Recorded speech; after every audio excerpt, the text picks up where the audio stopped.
నన్ను మా కన్న తండ్రి పరీక్షకు మేము సిద్ధపడటం కోసం ఇక్కడ యోబు గ్రంథాన్ని నేర్చుకోవడం కోసం మేము అందరం ఇక్కడ కూడుకొని ఉన్నాం తండ్రి.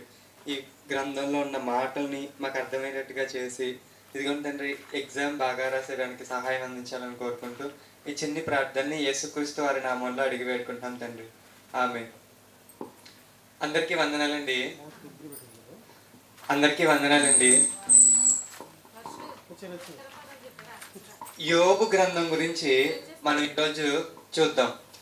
అసలు యోబు గ్రంథాన్ని మనం ఎలా చదవాలి, అసలు ఎవరు రాశారు, ఇక్కడ మనకి ఏ ఏ విషయాలు కనిపిస్తాయి, ఎవరు మాట్లాడతారు, ఏం మాట్లాడతారు, దానిలో ఉన్న కరెక్ట్నెస్ ఎంత అనే విషయాన్ని మనం చూడాలన్నమాట.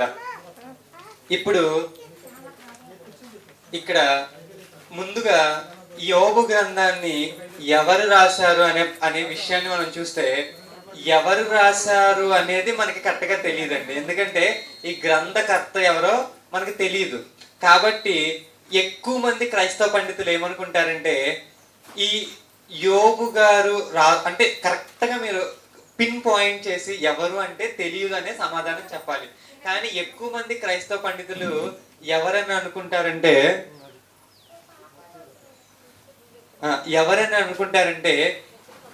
వీళ్ళ సంభాషణలో ఎలీహు అనే ఒక వ్యక్తి ఉంటాడండి, ఆయనే రాసి ఉండొచ్చు అనే అభిప్రాయాన్ని ఎక్కువ మంది చెబుతూ ఉంటారు.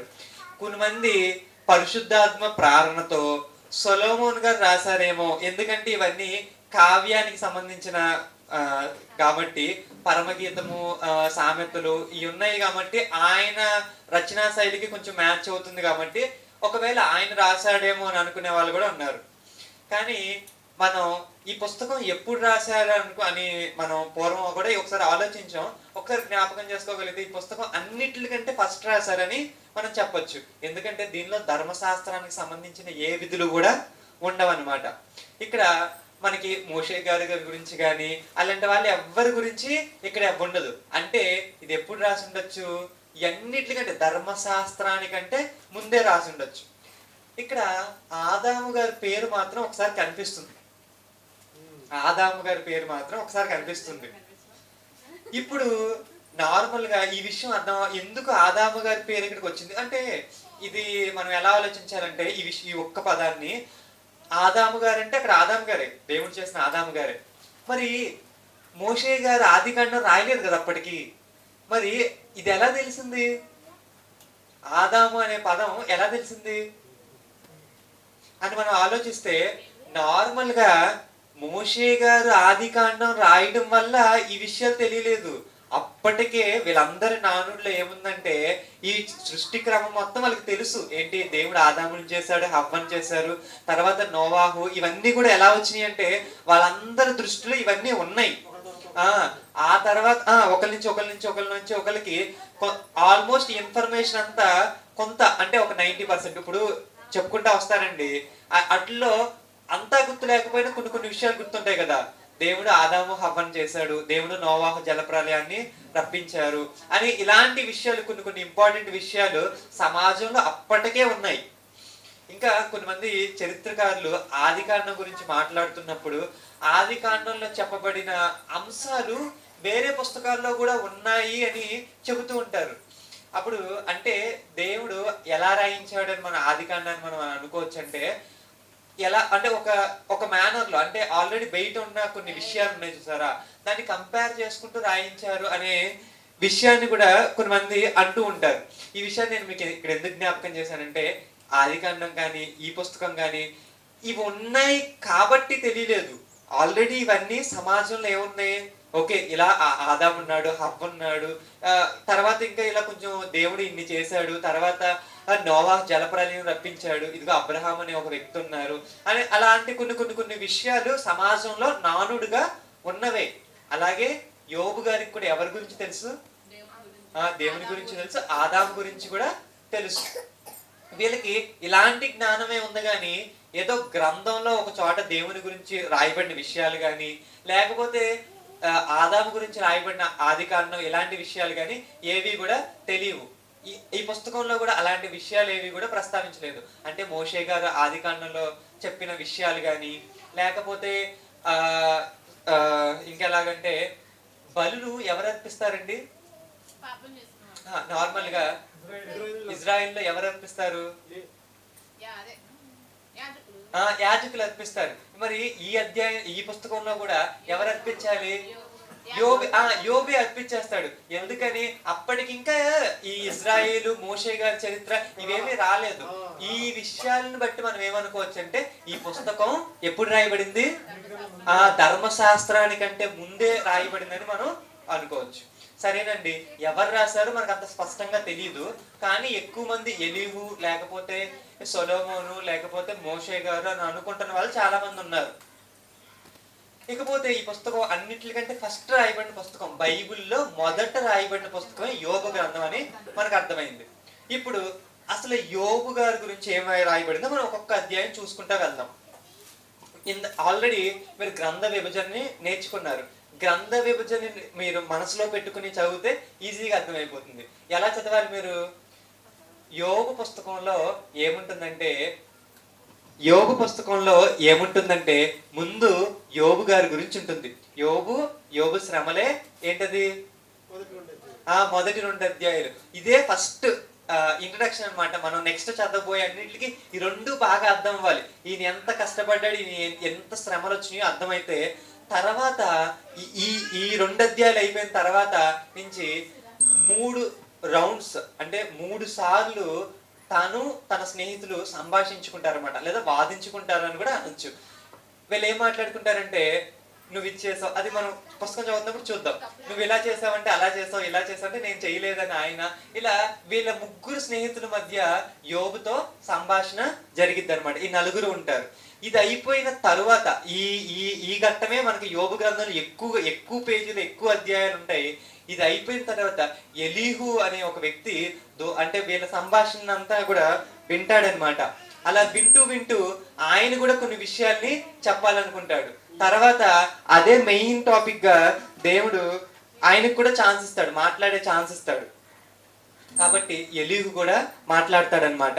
మాట్లాడిన తరువాత యోబు దానికి ప్రత్యుత్తరం ఏమి ఇవ్వడు. స్నేహితులు మాట్లాడినప్పుడు ప్రత్యుత్తరం ఇస్తాడు. ఎలీహు మాట్లాడిన తర్వాత ఇంకా ప్రత్యుత్తరం ఇచ్చే అవకాశం దేవుడు ఇవ్వడు. కానీ దేవుడు వెంటనే సుడిగాలి ద్వారా యోబుతో మాట్లాడతాడు. మనం పుస్తకం చదువుతున్నప్పుడు ఆయన బాధని ఇవన్నీ తెలుసుకుంటున్నప్పుడు దేవుడు అని వినంగానే ఏమనిపిస్తుందండి మన మనసులో? ఏమనిపిస్తుంది?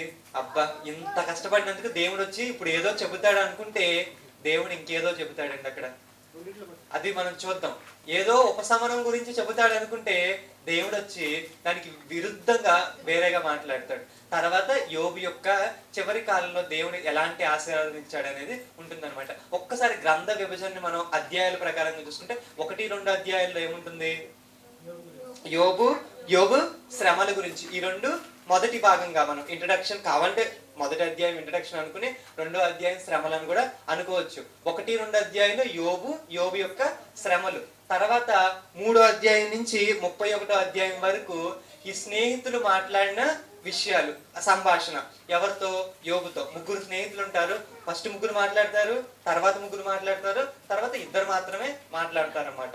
ఇలా 3 సార్లు వీళ్ళు మాట్లాడుకుంటారు. తర్వాత 32 నుంచి 37 వరకు ఇది ఎలీహు సంభాషణ అన్నమాట. ఎలీహు ఒక్కడే మాట్లాడతాడు యోబుతో. ఎలీహు ఒక్కడే మాట్లాడతాడు. తర్వాత దేవుడు మాట్లాడతాడు. 38 నుంచి 41 వరకు దేవుడు మాట్లాడతాడు. తర్వాత యోబు యొక్క ఆశీర్వాదం 42వ అధ్యాయంలో మనం చూస్తాం అన్నమాట. ఇక్కడ మనం ఫస్ట్ అధ్యాయంలోకి వెళ్తాం. అసలు ఎవరి యోబు అంటే, యోబు అనే ఒక వ్యక్తి ఊజు దేశంలో ఉన్నాడని మనకు అర్థమవుద్ది. ఒకసారి ఫస్ట్ అధ్యాయం 1వ వచనం చూద్దాం. యోబు గ్రంథం 1వ అధ్యాయం 1వ వచనం. ఊజు దేశమునందు యోబు అను ఒక మనుష్యుడుండెను.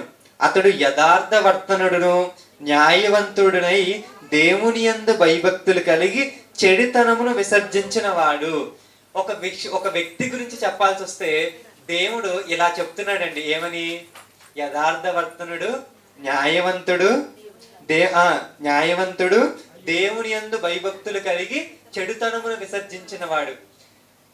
ఇక్కడ ఫస్ట్ దేవుడు ఏం చెప్తుందంటే ఆయన గుణం గురించి చెబుతున్నాడండి. ఇప్పుడు సమాజంలో ఒకరి గురించి చెప్తున్నాం అనుకోండి, వారికండి 10 ఎకరాలండి, వాళ్ళకండి 2 ఎకరాలండి అని మనం ఏం చూస్తాం? ఎక్కువగా వాళ్ళకున్న స్టేటస్ ని చూస్తాం. దేవుడు ఫస్ట్ ఏం చెప్పాలనుకుంటున్నాడు? ఒక వ్యక్తిని, యోబు అనే ఒక వ్యక్తిని చూపిస్తూ, ఇదిగోండి ఈ ఊర్లోనే ఇతనే, తూర్పు దిక్కులో ఇతనే ఎక్కువ ధనవంతుడని చెప్పట్లేదండి. ఫస్ట్ ఏం చెప్తున్నాడు? గుణం గురించి చెబుతున్నాడు. అంటే దేవుడు మనిషిలో ఏం చూస్తాడు? హృదయాన్ని చూస్తాడు. నీ గుణగుణాలని దేవుడు లెక్కిస్తాడు. ఇతడు యోబు ఇంత గొప్పగా ఎందుకు అయ్యాడంటే ఆయనలో ఇంత మంచి క్వాలిటీస్ ఉన్నాయి అన్నమాట. ఖచ్చితంగా ఈ క్వశ్చన్ మీకు రావచ్చు. ఎందుకని? ఇది ఒక ఆయువు పట్టు లాంటిది కదా. సో మేబీ రావచ్చు, తెలుసు కాబట్టి రాకపోవచ్చు, నాకు తెలియదు. అతడు యథార్థవంతుడు, న్యాయవంతుడు, దేవుని యందు భయభక్తులు కలిగి చెడుతనమును విసర్జించిన వాడు. ఇలా చెబుతూ తర్వాత తన కుటుంబం గురించి చెప్తూ 7 కుమారులు 3 కుమార్తెలు. ఈయన చనిపోయిన తర్వాత శ్రమలన్నీ అయిపోయిన తర్వాత దేవుడు మళ్ళీ కుమారుల్ని కుమార్తెలను అనుగ్రహిస్తాడు. అప్పుడు కూడా 7 కుమారులు 3 కుమార్తెలే, కానీ ఆస్తి మాత్రం డబుల్ అవుతుంది. ఇక్కడ తర్వాత ఈయన గురించి చెబుతూ ఈయన ఆస్తి గురించి చెబుతున్నారు. ఫస్ట్ ఆయన గుణగణాల గురించి చెప్పారు, తర్వాత కుటుంబం గురించి చెప్పారు, తర్వాత ఆస్తి దగ్గరికి వస్తున్నాడు. అంటే దేవుని దృష్టిలో ఆస్తి అనేది చివరికి వచ్చిందండి. అంటే ఆస్తి ఈ లోకంలోనే ఉంటది కాబట్టి దేవుడు ఎలాంటి ఆర్డర్ పెట్టుకున్నాడో మీరు ఒకసారి ఆలోచించవచ్చు. ఈయనకి ఎంత ఆస్తి ఉందంటే అండి, 7,000 గొర్రెలు, 3,000 ఒంటెలు, 500 జతల ఎడ్లును, 500 ఆడగాడిదలను, బహుమంది పనివారును అతనికి ఆస్తిగా నుండెను గనుక తూర్పు దిక్కున జనములో, అంటే ఆయన ఊర్లో ఉన్న తూర్పు దిక్కు కాదండి, ఆ ప్రదేశాల అంతట్లో కల్లా తూర్పు దిక్కులో ఉన్న వాళ్ళందరిలో కల్లా ఈయన ఎవరంట? గొప్పవాడు, చాలా ఆస్తివంతుడు కూడా ఈయనండి ఈయన. సో ఇక్కడ దీనిని బట్టి మనం ఏం అర్థం చేసుకోవచ్చు అంటే, యోబు అనేవాడు సాదా సీదా వ్యక్తి కాదు. అంటే నువ్వు నేను ఉన్నామండి, మనం మామూలుగా బ్రతుకుతున్నాం. కానీ చింతమనేని ప్రభాకర్ రావు గారు సామాన్యమైన వ్యక్తి, బోల్డ్ అంత ఆస్తి ఉంది. కానీ ఆయన ఆస్తి ఎంత అంటే ఈ జిల్లాకే పరిమితం. ఇక మన భారతదేశానికి తూర్పు దిక్కు ఏంటండి? తూర్పు అంటే ఇంగ్లీష్ లో ఏంటి? ఈస్ట్ అంటే ఇప్పుడు విశాఖపట్నం, కోల్కతా ఇవన్నీ కూడా వస్తాయి అనమాట. ఇవి మన రాష్ట్రం అంతా కూడా తూర్పులోనే వస్తుంది. అలా భారతదేశానికి తూర్పుగా ఉన్న వాళ్ళందరిలో కల్లా చంద్రబాబు నాయుడే ఉండకపోవచ్చు ధనవంతుల లిస్ట్ లో. అలా చంద్రబాబు నాయుడే ఉండకపోవచ్చు. ఆంధ్రప్రదేశ్ లో ఉండొచ్చేమో కానీ తూర్పు దిక్కులో ఉండకపోవచ్చు. మేబీ జగన్మోహన్ రెడ్డి గారు ఉండొచ్చేమో కానీ మిగతా వాళ్ళు ఉండకపోవచ్చు. కాబట్టి అంటే మీరు ఒకసారి ఆలోచించుకుంటే తూర్పు దిక్కులో ఉన్న వారిలో ఈయన చాలా గొప్పవాడు. అంటే మనం అనుకుంటున్న సాదా సీదా వ్యక్తి అయితే ఈయన కాదు. అంటే క్యాజువల్ గా వెళ్ళి యోబు గారిని ఈ రోజు కలుస్తాను అంటే కుదరకపోవచ్చు. మీరు ఎప్పుడో చాలా ప్లానెడ్ గా అపాయింట్మెంట్ తీసుకుంటే దొరికే వ్యక్తుల్లో ఒక వ్యక్తి అనుకోవచ్చు. చాలా గొప్పవాడు కదండి, చాలా గొప్పవాడు. ముఖేష్ అంబానీ ఇలాంటి వాళ్ళ పేరుల్లో ఈయన కూడా ఉండొచ్చు. ఇక్కడతో యోబు గారి గురించి మనం ముగిద్దాం. ఇప్పుడు యోబు నెక్స్ట్ ఏం జరుగుతుందో చూద్దాం. యోబు ఇప్పుడు మనం ఊజు దేశంలో ఉన్నాం. యోబు గారు మాత్రం చాలా హ్యాపీగా ఉన్నారు, చాలా ఆస్తిపరుడు. ఆయన బాగుంది, ఆయన జీవితం అయితే చాలా బాగుంది. ఇప్పుడు మనం ఊజు దేశం నుంచి ఒకసారి పరలోకం వెళ్ళాలి. పరలోకంలో ఒక డిస్కషన్ జరుగుతుంది. ఆ రోజు దేవదూతలు అందరూ కూడా మీటింగ్ పెట్టుకున్నారంట. ఆ మీటింగ్ కి ఎవరు వచ్చారంట? అపవాది కూడా వచ్చిందంట. అప్పుడు దెయ్యం కదిలించలేదండి, దేవుడే కదిలిస్తున్నాడు. ఏమని? భూమి మీద యోబు అనే ఒక మనుషుడు ఉన్నాడు, అతని గురించి నువ్వు ఆలోచించావా అని కదిలించడం స్టార్ట్ చేశారు. అప్పుడు అపవాది ఏమంటదంటే, చదువుతామండి, అది బాగుంటుంది. నీవు ఎక్కడి నుంచి వచ్చి 7వ వచనంలో నీవు ఎక్కడి నుంచి వచ్చితివని అపవాదిని అడగగా, భూమి మీద అటు ఇటు తిరుగులాడుచు అందులో సంచరించుచు వచ్చితనని యెహోవాకు ప్రత్యుత్తరం ఇచ్చెను. అందుకు యెహోవా, నీవు నా సేవకుడైన యోబు సంగతి ఆలోచించితివా? అతడు యథార్థవర్తనుడును న్యాయవంతుడై దేవుని యందు భయభక్తులు కలిగి చెడుతనమును విసర్జించిన వాడు. నీవు అతనికి అతని ఇంటి వారికి అతనికి కలిగిన సమస్తమును చుట్టూ ఏమేశాడంట దేవుడు? ఇది కూడా మీకు బిట్టు కింద రావచ్చండి. దేవుడు ఏం చేశాడంటే ఇప్పుడు ఇక్కడ దేవుడు యోబు ఆస్తికి లేకపోతే యోబు కుటుంబానికి ఏం చేశాడు? ఒక కంచి వేశాడు. అంటే మన ఇంటికి గేట్ పెట్టుకుంటామండి. ఎందుకు? బయట ఉన్న వాళ్ళు ఎవ్వరు కూడా మన పర్మిషన్ లేకుండా లోపల రాకూడదు. లోపల రావచ్చు, ఎవరన్నా లోపల రావచ్చు, కానీ ఎవరి పర్మిషన్ లేకుండా, మన పర్మిషన్ లేకుండా లోపలికి రాకూడదు. ఇప్పుడు యోబు దగ్గరికి కూడా ఎవరన్నా రావచ్చు, కానీ ఎవరి పర్మిషన్ తో రావాలి? కంచె ఎవరిదైతే వాళ్ళది. కాబట్టి దేవుడు కంచేశాడు కాబట్టి దేవుడు పర్మిషన్ తో రావాలి. దేవుడే పర్మిషన్ ఇస్తాడు. ఏంటి? ఓకే, నువ్వు అంటున్నావు కాబట్టి తనకున్నవన్నీ కూడా నేను తీసేస్తాను అని దేవుడు చెప్తాడు. సో నెక్స్ట్, ఇదిగో అతనికి కలిగిన సమస్తమును నీ వశమునున్నది, అతనికి మాత్రం ఏ హానియు చేయకూడదని అపవాదికి సెలవీగా వాడు యెహోవా సన్నిధి నుండి బయలుదేరును.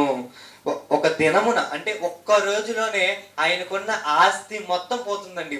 ఒక్క దినమున యోబు కుమారులు కుమార్తెలు తమ అన్న ఇంట భోజనము చేయుచు ద్రాక్షారసము పానము చేయుచుండగా ఒక దూత అతని యొద్దకు వచ్చి, ఎద్దులు నాగలి దున్నుచు గాడిదలు వాటి సమీపమున మేయుచుండగా షేబాయులు వాటి మీద పడి వాటిని పట్టుకొని పోయి ఖడ్గముతో పనివారిని హతము చేసిరి. జరిగిన దానిని మీకు తెలియచేయుటకు నేను ఒక్కడనే తప్పించుకుని వచ్చి. ఇందాక ఎన్ని ఎద్దులు ఉన్నాయని చెప్పారండి? ఎన్ని ఎద్దులు ఉన్నాయని? 500 ఎద్దులు, 500 గాడిదలు ఉన్నాయంట. ఇప్పుడు ఏమై 500 జతల ఎడ్లను, 500 గాడిదలను ఉన్నాయంట. ఇప్పుడు ఏమైనాయి అంట? మొత్తం కూడా తుడిచిపెట్టుకుపోయినాయి. ఇప్పుడు నెక్స్ట్ ఇంకొక వచనంలో ఏం చూస్తామంటే, అతడు ఇంకా మాట్లాడుతూ ఉండంగానే ఇంకొక విషయం జరిగింది. అదేంటి? దేవుని అగ్ని ఆకాశం నుండి పడి గొర్రెలను, ఎన్ని గొర్రెలు ఉన్నాయి అనుకున్నామండి మనం? 7,000 గొర్రెలు అగ్ని చేత ఏమైంది అంటే, 7,000 అంటే ఎంత అండి? 100 మందికి అంటే ఇక్కడ ఒక 100 గొర్రెలు సరిపోతాయా? ఈ ప్లేస్ 7,000 అంటే ఎంత పెద్ద స్థానం ఉంటది. అట్లా మేత అంటే ఎంత పెద్ద సామ్రాజ్యం యోబుకుందో మనకు అర్థం కావాలండి. అగ్ని చేత ఏమైందంట? కాల్చబడింది. అతడు ఇంకా మాట్లాడుచుండగా మరి ఒకడు వచ్చి, కల్దీయులు 3 సమూహములుగా వచ్చి ఒంటెల మీద పడి, ఒంటెలు ఎన్ని ఉన్నాయండి? 3,000 ఉన్నాయి. ఈ ఒంటెలు కూడా ఏం చేశారంట? కల్దీయులు వచ్చి పడి ఒంటెల మీద పడి వాటిని ఖడ్గము చేత పనివారిని చంపిరి. ఒంటెలనేమో తీసుకెళ్లిపోయారు, పనివారినేమో చంపేశారు.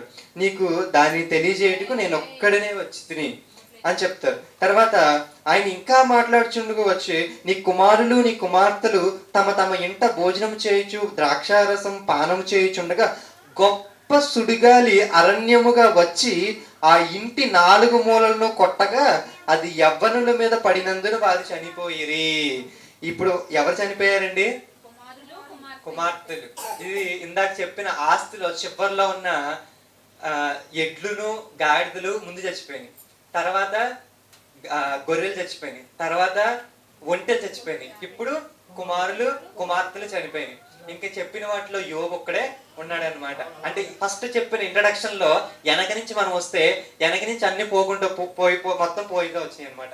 కానీ మీరు ఎగ్జామ్ ప్రిపేర్ అవుతున్నారు కాబట్టి ఒక హింట్ ఏంటంటే, ఏది ఎలా చచ్చిపోయిందో మీరు గుర్తుంచుకోవాలి.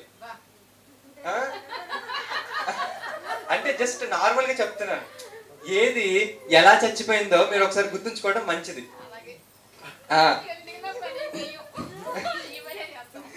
సరే, ఇప్పుడు 2వ అధ్యాయంలోకి వెళ్దాం. ఇది మొదటి పరీక్ష అనమాట. మొదటి పరీక్షలో యోబు నగ్గాడా లేదా అంటే, చివరిలో అసలు ఈ పుస్తకానికి ఒక ప్రాముఖ్యమైన వచనం ఒకటి ఉంటుంది. అది యోబు గారు ఇదంతా జరిగిన తర్వాత ఏమంటారంటే, యెహోవా ఇచ్చెను యెహోవా తీసుకొనెను. ఒక అద్భుతమైన విశ్వాసాన్ని, లేకపోతే తనకి ఉన్న ఈ ఆధ్యాత్మికమైన జ్ఞానాన్ని బట్టి, లేకపోతే అతనికి దేవుని మీద ఉన్న అంత ఇష్టాన్ని బట్టి ఏం చెప్తారంటే, దేవుడే ఇచ్చాడు, దేవుడే తీసుకున్నాడు. అంతేగాని తన నోటి మాటతో దేవుణ్ణి మాత్రం దూషించలేదండి. ఇప్పుడు ఇక్కడతో అయిన తర్వాత మళ్ళీ లొకేషన్ ఎక్కడ షిఫ్ట్ అయిందంటే, పరలోకానికి షిఫ్ట్ అయింది. మళ్ళీ ఇంకొక మీటింగ్ పెట్టుకున్నారంట. ఎవరు? దేవదూతలు, దేవుడు, వీళ్ళందరూ పెట్టుకున్నప్పుడు ఈసారి అపవాదికి మళ్ళీ మాట్లాడే ఛాన్స్ వచ్చింది. మాట్లాడితే దేవుడే మళ్ళీ కదుపుతున్నాడు. ఏమని? నీవు ఎక్కడి నుంచి వచ్చావంటే, భూమి మీద అటు ఇటు. యోబు టైంలోనే అది అటు ఇటు తిరగట్లేదు, కానీ యోబు టైంలోనే అది అటు ఇటు తిరగట్లేదు. కానీ ఇప్పుడు పేతురు పత్రికలో మనం చూసినా కూడా వాడు అటు ఇటు తిరుగుతున్నట్టే పేతురు గారు కూడా చెబుతారు. ఎవరిని మృంగివేదునా అని ఎదురు చూస్తున్నారు. గర్జించు సింహం వలె అటు ఇటు తిరుగుతున్నాడని మనం చూస్తాం. అంటే అప్పుడు అటు ఇటు తిరుగుతున్నాడు, ఇప్పుడు అటు ఇటు తిరుగుతున్నాడు. సో ఇక్కడ వరకు బానే ఉంది. కానీ అపవాది ఒక ఐడియా వస్తుంది. ఇప్పుడు బాధ అంటూ వస్తే ఏది బాధ? తనకంటూ ఏదైనా జరిగితేనే కదా బాధ. కాబట్టి కాబట్టి కాబట్టి ఇక్కడ బాధ అంటూ జరిగితే తనకే కదండి బాధ. కాబట్టి అపవాదం ఏం చెప్పిద్దంటే, ఇతను చాలా హ్యాపీగా ఉన్నాడు, ఎందుకు తెలుసా, నువ్వు ఇతని చుట్టూరు కంచేసినట్టున్నావు కాబట్టి ఈ కంచెని తీయగలవా అన్నట్టుగా దేవుణ్ణి అడిగిద్ది అనమాట. ఒకసారి అది చూద్దాం. 3వ వచనం, నీవు నా సేవకుడైన యోబు సంగతి ఆలోచించుతువా, అతడు యథార్థవంతుడు న్యాయవంతుడై దేవుని యందు భయభక్తులు కలిగి చెడుతనం విసర్జించిన వాడు. భూమి మీద అతని వంటి మానవుడు, అతని వంటి వాడెవడునూ లేడు. నిష్కారణంగా నువ్వు అతన్ని పాడు చేయుటకు నీవు నన్ను ప్రేరేపించినను అతడు ఇంకనూ తన యథార్థతను వదలక నిలకడగా ఉండగా. అపవాది చర్మమును కాపాడుకొనుటకై చర్మము, తన ప్రాణమును కాపాడుకొనుటకై తన కలిగిన యావత్తును నరుడు ఇచ్చును కదా. ఇంకొకసారి నీవు చెయ్యి చాపి ఎముకను అతని దేహమును మొత్తిని ఎడల అతడు నీ ముఖము ఎదుటనే దూషించి నిన్ను విడిచిపోవున. నేను ఇక్కడ అపవాది కోరుకుంది ఏంటంటే, తన సమస్తము నాకు కావాలి. అప్పుడు దేవుడు ఏం చేస్తాడంటే మొత్తాన్ని కూడా అపవాది వశం చేస్తాడు. అప్పుడు ఎక్కడి నుంచి ఎక్కడి వరకు తనకి పుండ్లతో బాధపడతాడంటే, అరికాలు మొదలుకొని నడినెత్తు వరకు బాధగల కురుపులతో యోబును మొత్తెను. కాబట్టి 7వ వచనంలో అండి, అతని ప్రాణం మాత్రం ముట్టకూడదని దేవుడు చెప్తాడు. అప్పుడు అపవాది ఏం చేస్తుందంటే, యెహోవా సన్నిధి నుంచి బయలు వెళ్ళి అరికాలు మొదలుకొని నడినెత్తు వరకు, అంటే ఇంకెక్కడన్నా అసలు స్పేస్ ఉందా అండి? అరికాలు అంటే కింద, నడినెత్తు అంటే ఇక్కడ, అంటే ఇంకా కింద నుంచి పెయ్యి వరకు మొత్తం అన్ని పుండ్లే వస్తే ఇంకా అసలు ఎక్కడండి ఆయన అంటే ఫ్రీ. చర్మం ఇది అని చెప్పుకోవడానికి లేనంతగా అన్నీ ఏమొచ్చినాయంట, కురుపులు వచ్చినాయి అంటండి. మీకు అసలు ఒకటి ఊహించుకోగలిగితే, మనకి పొంగు వస్తుందండి. పొంగు ఎక్కడ వస్తుందంటే ఇక్కడ ఒకటి వస్తుంది, తర్వాత ఇక్కడ ఒకటి వస్తుంది, మధ్యలో కొంచెం గ్యాప్ ఉంటుంది. కానీ ఇతనికి ఏంటంట, మొత్తం అంతా కూడా కురుపులు వచ్చినాయి అంట. ఆ తర్వాత ఇంకా ముందుకు వెళ్ళిపోతే, ఆ తర్వాత ఇక్కడ ఈ సందర్భంలో మీరే ఉంటే ఊహించుకోండి. అంటే మీరేమనుకోవచ్చు అంటే, మేము దేవుణ్ణి నమ్ముకున్నాం కాబట్టి మేము కూడా అలా అనవండి అని అనొచ్చు. కానీ అలాంటి పరిస్థితుల్లో ఉంటే నిలబడగలవా అనేది ఇక్కడ ఈ పుస్తకం మనల్ని ప్రశ్నించేది ఏంటంటే, నిజంగా అలాంటి సిచ్యువేషన్ లో మనం ఉంటే నిలబడగలవా అనేది. ఇప్పుడు ఇదే సరిపోదనుకుని అతని భార్య వచ్చి, ఇదిగోండి అసలు ఇంత కష్టం మీకు ఎందుకు వచ్చింది, మీరు దేవుణ్ణి ఇంకా యథార్థతని వదలకుండా ఉంటావు, నువ్వు ఏం చేస్తావంటే దేవుణ్ణి దూషించి మరణం కానీ ఇంక చచ్చిపో, నువ్వు సూసైడ్ చేసుకుని చచ్చిపో, ఇంక ఇంత బాధలు ఏం భరిస్తావు, దేవుణ్ణి దూషించి ఏం చెయ్యి, చచ్చిపో. అసలు చచ్చిపోమన్నా పోనీ ఏదోటి అనుకోవచ్చు, కానీ అక్కడ ఎక్కడ చెప్తుందంటే దేవుని దూషించి, అంటే దేవుడు ఏదో తప్పు చేశాడు అని దేవుని దూషించి మరణం కమ్ము అని ఒక మంచి ఒక పెద్ద సలహాని ఇచ్చినట్టుగా తను అనుకుంటుంది. కానీ అది మంచి సలహా కాదని యోబు సలహా ద్వారా మనకు అర్థమవుద్ది. యోబు ఏం చెప్తాడంటే, తిట్టి తన భార్యని తిట్టి, ఇదిగో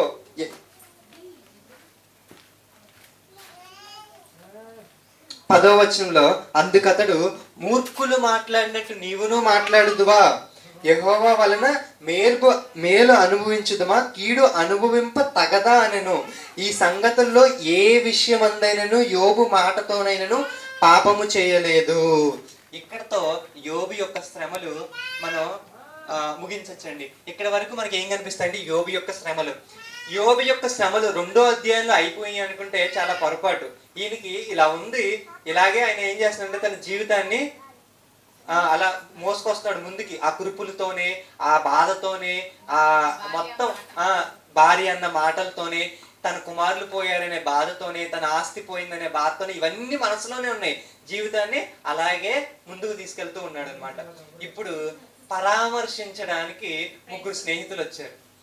ఇతనికి కలిగిన బాధని చూసి వారు 7 దినాలు వీళ్ళతో ఏం మాట్లాడలేదంటండి. అసలు ఏం మాట్లాడలేదంట. ఇప్పుడు ఎవరైనా ఇంటికాడ ఒకరు చనిపోయారు అనుకోండి, వచ్చిన వాళ్ళని పలకరించడానికి మనం ఆలోచిస్తాం. ఆవిడ ఏడుస్తానే ఉందనుకోండి, మనం వెయిట్ చేస్తాం. అంటే సరే ఇంకా కొంచెంసేపటికి అని కొంచెంసేపటికి మాట్లాడతాం. వీళ్ళు ఏకంగా 7 దినాల వరకు కూడా ఏం మాట్లాడలేదంటే యోబు ఎంత బాధలో ఉన్నాడో మనం అర్థం చేసుకోవచ్చు. ఎంత బాధలో ఉన్నాడో మనం అర్థం చేసుకోవచ్చు. ఓకేనండి. ఇప్పుడు అసలైన యుద్ధం మొదలవుతుంది. ఎందుకంటే తన ఫ్రెండ్సే ఎలాంటి మాటలు ఇతనితో మాట్లాడుతున్నారో మనం చూడొచ్చు. ఇక్కడితో అయితే ఫస్ట్ 3వ అధ్యాయంలో ఫ్రెండ్స్ సంభాషణ స్టార్ట్ అవుతుంది, కానీ 3వ అధ్యాయంలో యోబు స్టార్ట్ చేసి తనకు కలిగిన సమస్తాన్ని శపించడం మొదలు పెడతాడండి. అలా శపించిన వాటిల్లో మొట్టమొదటి శపించింది ఏంటండి అని మనం చూస్తే తన పుట్టిన రోజుని శపిస్తాడు. అలా శపించుకుంటూ ఆయన తన తల్లి గర్భద్వారములను అది మూయనందుకును, నా నేత్రములకు అది బాధను మరుగు చేసినందును, నేను పుట్టిన దినము లేకపోవును గాక. అసలు నేను పుట్టే పోకపోతే నేను చాలా హ్యాపీగా ఉండేవాడిని కదా. అంటే తన నిస్సహాయతను చూడండి. దేవుణ్ణి ఏమనలేడు, ఎందుకంటే దేవుడు ఏం చేసినా న్యాయమే చేస్తాడని ఆయనకి తెలుసు. భార్యని ఏమనలేడు, పిల్లలు వెళ్ళిపోయారు, స్నేహితులు ఉన్నారు, వీళ్ళని ఏమనలేడు. కాబట్టి దేన్ని శపించాడంటే అసలు నేనే పుట్టకుండా ఉంటే ఇప్పుడు బాధ లేకుండా ఉండేది అని తన పుట్టిన దినాన్ని శపించడం స్టార్ట్ చేస్తాడండి. అలా శపించుకుంటూ ఆయన ఎంతవరకు శపిస్తాడంటే అసలు నేను గర్భంలోనే రాలిపోయి ఉంటే బాగుండును కదా, పిండంగా ఉన్నప్పుడే రాలిపోతే బాగుండును కదా అని ఆయన చేస్తాడు. అవి ఎక్కడ ఉంటాయి అంటే 9వ వచనం, 3వ అధ్యాయం 9వ వచనంలో, సంధ్య వేళను ప్రకాశించు నక్షత్రములకు అంధకారం కమ్మును కాక, వెలుగు కొరకు అది ఎదురు చూడకగా వెలుగు లేకపోవును గాక. 11వ వచనంలో, పుట్టుకలోనే నేను ఎలా చావకపోతుని, గర్భము నుండి బయలుదేరగానే నేను ఎలా ప్రాణము విడచకపోతుని అని అనుకుంటూ 16వ వచనంలో, అకాల సంభవమై కంటపడకున్న పిండము వంటి వాడనై లేకపోయి ఉండెను. అంటే అసలు నేను పుట్టకుండానే ఉన్న పిండంగానే రాలిపోయి ఉంటే ఎంత బాగుండు అని ఆయన అనుకుంటున్న మాటలను బట్టి ఆయనలో ఉన్న బాధని మనం అర్థం చేసుకోవాలండి. నా మొరలు నీళ్ల వల్లే ప్రవహించుచున్నవి అని ఆయన చెబుతాడు.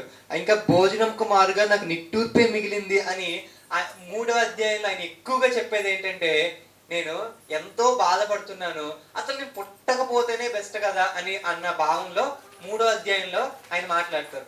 ఇక 4వ అధ్యాయం నుండి మనం 31వ అధ్యాయం వరకు ఏం చూస్తామంటే వీళ్ళ సంభాషణ చూస్తాం.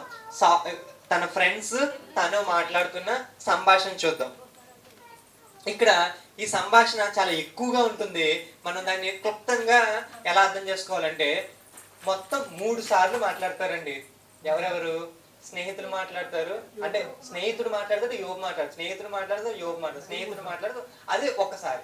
తర్వాత కూడా అలాగే 2వసారి మాట్లాడతారు. తర్వాత 3వసారి మాత్రం 3 స్నేహితులు మాట్లాడరు, కానీ 2 స్నేహితులే మాట్లాడతారు. తర్వాత యోబు మాట్లాడతారు. ఇక్కడ అలా మాట్లాడిన తరువాత ఎలీహు మాట్లాడతారు. ముందుగా మనం ఏం చూద్దామంటే ఈ స్నేహితులు మాట్లాడింది చూద్దాం. ఈ స్నేహితులు మాట్లాడింది మనకి చాలా ఉంటుంది. దీన్ని ప్రతిదీ ఇప్పుడు ఈ 2 అధ్యాయాలు చెప్పుకున్నంత విఫలంగా అవి కూడా మనం చెప్పుకోవాలంటే ఈ రోజంతా ఇక్కడ అయిపోతుంది. కాబట్టి దీన్ని క్లుప్తంగా చూసే ప్రయత్నం చేద్దాం. ఇప్పుడు వీళ్ళందరూ కూడా ఎలాంటి దృక్కోణంలో మాట్లాడతారో మనం అర్థమైతే చదువుతున్నప్పుడు మనకి ఈజీగా అర్థమైపోతుంది. వీళ్ళందరూ ఏంటి, వీళ్ళ బాధ ఏంటంటే, లేకపోతే వీళ్ళు ఎలా స్టార్ట్ చేస్తారంటే ఫస్ట్ కొంచెం పాజిటివ్ టోన్, అంటే మంచిగానే మాట్లాడటం స్టార్ట్ చేస్తారు. స్టార్ట్ చేసి సైలెంట్గా స్లోగా ఎక్కిస్తారు. ఏంటంటే యోబే తప్పు చేశాడు, నువ్వు ఇది అది అలా కొంచెం యోబు ఫస్ట్ దానికి వాళ్ళని ఏమంటండి అవి చెప్తా ఉంటాడు. దేవుడు నాకు ఇలా చేశాడు, అలా చేశాడు, అది ఇది మంచిదే, అది చెడ్డది, అలా చెప్పుకుంటూ వస్తూ ఇక 2వ రౌండ్లోకి వచ్చేపాటికి ఏకంగా వ్యక్తిగత దాడిలో స్టార్ట్ చేసేస్తారు. ఇదిగో నువ్వు దొంగతనంగా తీసుకొచ్చిన వస్తువులే నీ మీద సాక్ష్యం పలుకుతున్నాయి, ఇదిగో నువ్వు ఆకలి లేని వాళ్ళకి ఆకలి ఇవ్వలేదు, పేదవాళ్ళని పట్టించుకోలేదు, నీ గొర్రెకొచ్చి కూడా నువ్వు ఎవరికి ఇవ్వలేదు. అసలు అంటే ఎంత దారుణంగా మాట్లాడతారంటే వీళ్ళే పక్క నుండి చూసినట్టుగా మొత్తం అన్ని ఆరోపణలు చేస్తారనమాట. ఇకపోతే ఇక చివరి 3rd రౌండ్లోకి వెళ్ళేపాటికి ఇంకా ఎక్కువగా ఇంకా తారస్థాయికి చేరిపోతుంది. యోబు చివరికి ఒక సవాల్ విసురుతాడండి. నేను ఎంత పవిత్రుడినో. చివరి 3 అధ్యాయాలు ఆయన ఏం చెప్తాడంటే, యోబు చివరి సమాధానంలో ఏముంటుందంటే 3 అధ్యాయాలు మాట్లాడతాడు. 3 అధ్యాయాల్లో కూడా తాను ఎంత నీతిమంతుడినో చెప్పి మీరు దీన్ని తప్పనగలరా అని సవాల్ చేస్తూ ఉంటారు. కాబట్టి ఈ మనసుతో మనం ముందుకెళ్ళిపోతాం ఫాస్ట్ గా. ఇప్పుడు 4వ అధ్యాయంలో ఏముంటుందంటే ఎలీఫజ్ మాట్లాడతాడు. ఫస్ట్ ఎలీఫజ్ స్టార్ట్ చేస్తాడు. ఎలీఫజ్ స్టార్ట్ చేయడం బాగానే స్టార్ట్ చేస్తాడు 4వ అధ్యాయంలో. ఈ సంగతి ఎత్తి నీతో మాట్లాడి నీకు వ్యసనము కలుగును, నీకు బాధ కలిగింది చెప్పాలంటే అని కొంచెం పాజిటివ్ టోన్లోనే మాట్లాడతాడు. కానీ మధ్యలో ఒక మాట అంటాడు, అసలు ఎప్పుడైనా నిర్దోషి నాశనం అయిపోతే నువ్వు ఎప్పుడైనా చూసావా అని ఒక మాట వదులుతాడు. యోగుడు అన్నట్లా ఏమంటాడంటే ఒక హింట్ ఇస్తున్నాడు, నిర్దోషి నాశనం అంటే నువ్వు ఎప్పుడైనా చూస్తావా?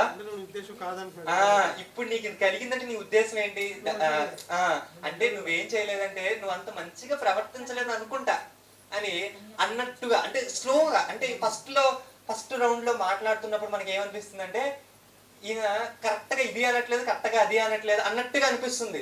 కానీ 2వ రౌండ్ లోకి వెళ్ళేపాటికి తీవ్రమైన విమర్శలు చేసేస్తారండి. అలా వెళ్ళిపోతే ముందు ఎవరు మాట్లాడతారంటే ఎలీఫజ్ మాట్లాడతారు.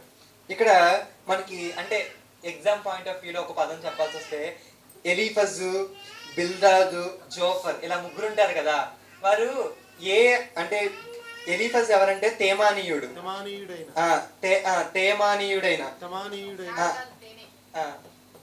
అలాగే బిల్దాదు కూడా షూహీయుడైన, జోఫర్ ఏమో నైమాతీయుడైన. ప్రాంతాల పేర్లు ఒకవేళ ఏ ప్రాంతానికి చెందినవాడు అని అడిగితే అది కూడా మీరు ప్రిపేర్ అవ్వచ్చు.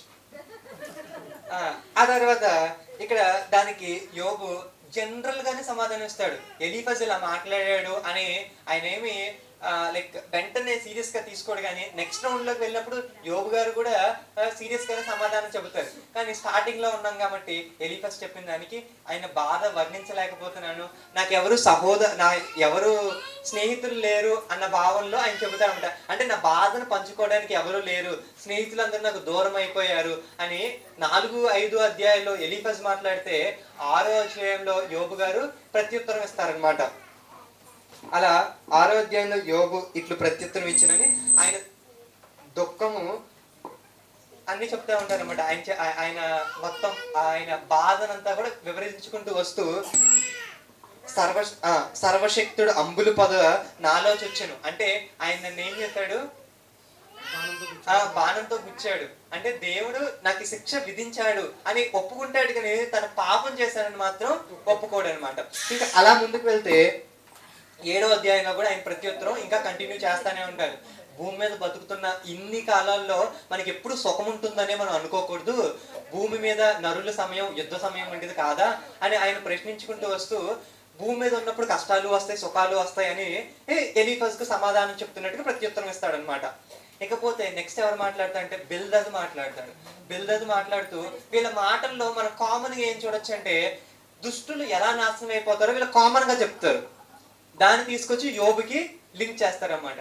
ఇక్కడ బిల్దదు తన అధ్యాయం మొత్తం అంతా చెప్తూ వస్తాడు, ఏంటి దుష్టులు ఇలా అవుతారు, దుష్టులు ఇలా భక్తిహీనులు ఇలా నాశనం అయిపోతారు అని చెప్పుకుంటూ వచ్చి నీ కుమారులు చాలా పాపం చేస్తుంటారు అందుకే దేవుడు వాళ్ళని చంపేశారని ఒక మాట అంటాడు. అంటే వీళ్ళు ఫస్ట్ లో ఏంటంటే దుష్టుల గురించి చెప్పుకుంటూ వచ్చి చివరిలో ఏం చేస్తారు, దాన్ని యోబుకి కనెక్ట్ చేస్తారనమాట.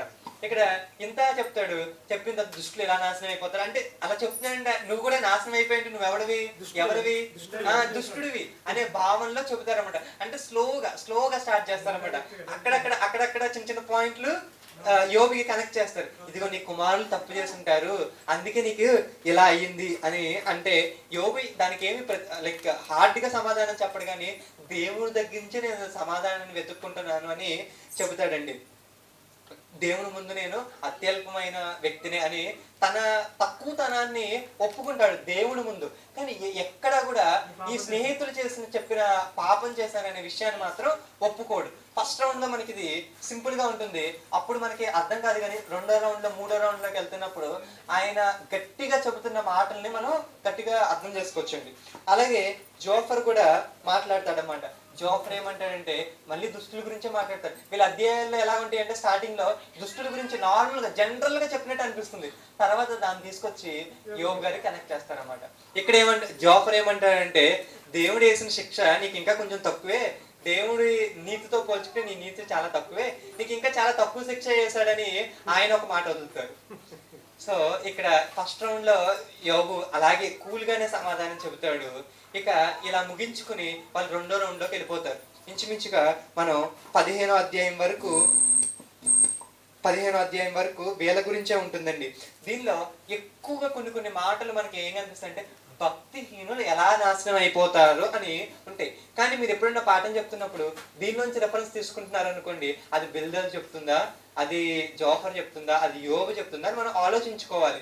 అది ఇంకా ఏమైనా సపోర్టింగ్ గా లేకపోతే ఆ స్టేట్మెంట్ మనం తీసుకోవాలో లేదో ఆలోచించాలి. ఎందుకంటే దేవుడు మాట్లాడుతున్నప్పుడు ఏం మాట్లాడతారంటే మనుషుల జ్ఞానం కంటే నా జ్ఞానం చాలా గొప్పదని వివరిస్తూ, ఎందుకు అజ్ఞానంగా మాట్లాడే వీళ్ళందరి మాటలను దేవుడు ఏం చెప్తాడంటే అజ్ఞానంగా మాట్లాడే మాటలని కోట్ చేస్తాడంటే వీళ్ళందరూ చెప్తున్న మాటలు ఎలా ఉంటాయంటే కంప్లీట్ ఇన్ఫర్మేషన్ కాదు. అలా మనం వీళ్ళు మాట్లాడుతున్న విషయాల్ని మనం అర్థం చేసుకుని ఓకే ఇది వర్తించదా అని మనం ఆలోచించాలి. ఇకపోతే మనకి 11వ అధ్యాయంలో జోఫర్ మాట్లాడతాడు, అలా 15వ అధ్యాయం వరకు యోబు దానికి ప్రత్యుత్తరం ఇస్తాడు అనమాట.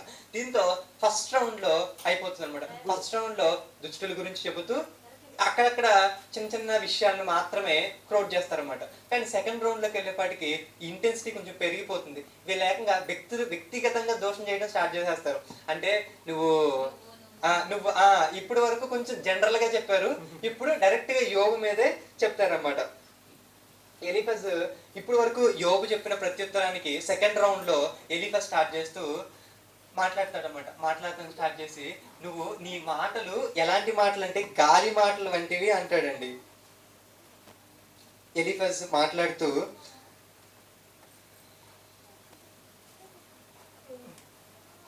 15వ అధ్యాయంలో మొదట అప్పుడు తేమానీయుడైన ఎలీఫజ్ ఇలాగూ ప్రత్యుత్తరం ఇచ్చును, జ్ఞానము గలవాడు నిరర్ధకమైన తెలివితో ప్రత్యుత్తరం ఇయ్యదగున, తూర్పు గాలితో తన కడుపు నింపుకొనదగున, వ్యర్థ సంభాషణ చేత వ్యాజ్యమాడ తగున వ్యాజ్యమాడ తగున అంటే నీతో ఆర్గ్యూ చేయగలనా అని అంటూ నీవు భయభక్తులను వ్యర్థం చేసి ఉన్నావు, దేవుని గూర్చిన ధ్యానము హీనపరుచుచున్నావు, నీ మాటల వలన నీ పాపము తెలియబడుచున్నది. ఇప్పుడు వరకు నువ్వేదైతే రిప్లైలో నువ్వు మాటకి నువ్వేం చెప్తావు అంటే నువ్వు పవిత్రుడివి అనుకుంటున్నావు చూసావా, అంటే ఈ మాటలను బట్టి నువ్వేం చేస్తున్నావు అంటే నీ అర్థమైపోతుంది, నీ మాటలను బట్టి అర్థమైపోతుంది నువ్వు ఎలాంటి వాడవంటే ఇలా గర్వంగా ఇలా మాట్లాడుకునే శైలే నీది, నువ్వు ఖచ్చితంగా పాపం చేసే ఉంటావు అని వీళ్ళు డైరెక్ట్ గానే మాట్లాడటం స్టార్ట్ చేస్తారండి. అలాగా ఈయన చెప్పుకుంటూ వస్తాడు. అంటే మరి ఎలీఫజ్ ఏం చేస్తాడంటే నెక్స్ట్ రౌండ్ లో మళ్ళీ బుద్ధిహీనుల గురించి మాట్లాడతాడు, దుష్టుల గురించి మాట్లాడతాడు. జనరల్ గా మాట్లాడుతూ దాన్ని ఎవరికి చెబుతాడంటే యోబుకి కనెక్ట్ చేసుకుంటూ వస్తాడనమాట. అలా మాట్లాడుతూ వస్తే 16వ అధ్యాయంలో యోబు దానికి ప్రత్యుత్తరం ఇస్తాడనమాట. ఇదిగోండి మీరందరూ నా దగ్గరికి ఎందుకు వచ్చారు, మీ ముగ్గురు నా దగ్గరికి ఎందుకు వచ్చారు, ఆదరణ పొందాలనే కదా, మీరు బాధకే కర్తలు కానీ ఆదరణకి కర్తలు కాదని ఆయన చెబుతాడండి. బాధపడటానికే వచ్చాడని చెప్తాడు. సారీ అండి, ఇందాక మీకేం చెప్పాడంటే ఎలీఫజ్ గాలి మాటలు అని అన్నాడు, కానీ యోబు చెప్తాడు ఏంటని మీ మాటలన్నీ గాలి మాటలే అని ఈయన చెప్తాడు.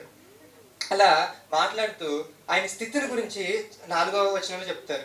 3లో ఈ గాలి మాటలు ముగిసిపోయినాయి, నువ్వు చెప్పినవన్నీ గాలి మాటలు ముగిసిపోయినాయి ఇంకా అని మాట్లాడుతూ నాకేమి బాధ కలుగుడు చేట నాకు ఉత్తరం ఇచ్చుచున్నావు, నా స్థితిలో మీరుండిని ఎడల నేనును మీ వలె మాట్లాడవచ్చును, నేనును మీ మీద మాటలు కల్పించవచ్చును, మీ వైపు చూచి నా తల ఆడించవచ్చును, అయినను నేను నా నోటి మాటలతో మిమ్మల్ని బలపరచుదును. నేను కానీ మీ స్థానంలో ఉండుంటే ఏం చేసేవాడినో తెలుసా, నేను మిమ్మల్ని బలపరిచే మాటలు చెప్పేవాడిని, కానీ మీరు నన్ను ఏం చేస్తున్నారంటే బాధపరుస్తున్నారు, ఆదరణ కలిగించాల్సింది పోయి మీరు ఏం చేస్తున్నారంటే బాధ కలిగిస్తున్నారని తన స్థితి గురించి చెప్తాడండి. ఏమని చెప్తాడంటే దేవుడు నా శరీరాన్ని ముక్కలు చెక్కలుగా చేశాడు, దేవుడు నన్ను హింసిస్తున్నాడు అని చెప్తాడండి. తర్వాత ఆయన ఇంకా దీనిలో ఆయన తన కోపము చేత నా మీద పడి నన్ను చీల్చెను. ఆయన నా మీద పండ్లు కొరుకుచున్నాడు.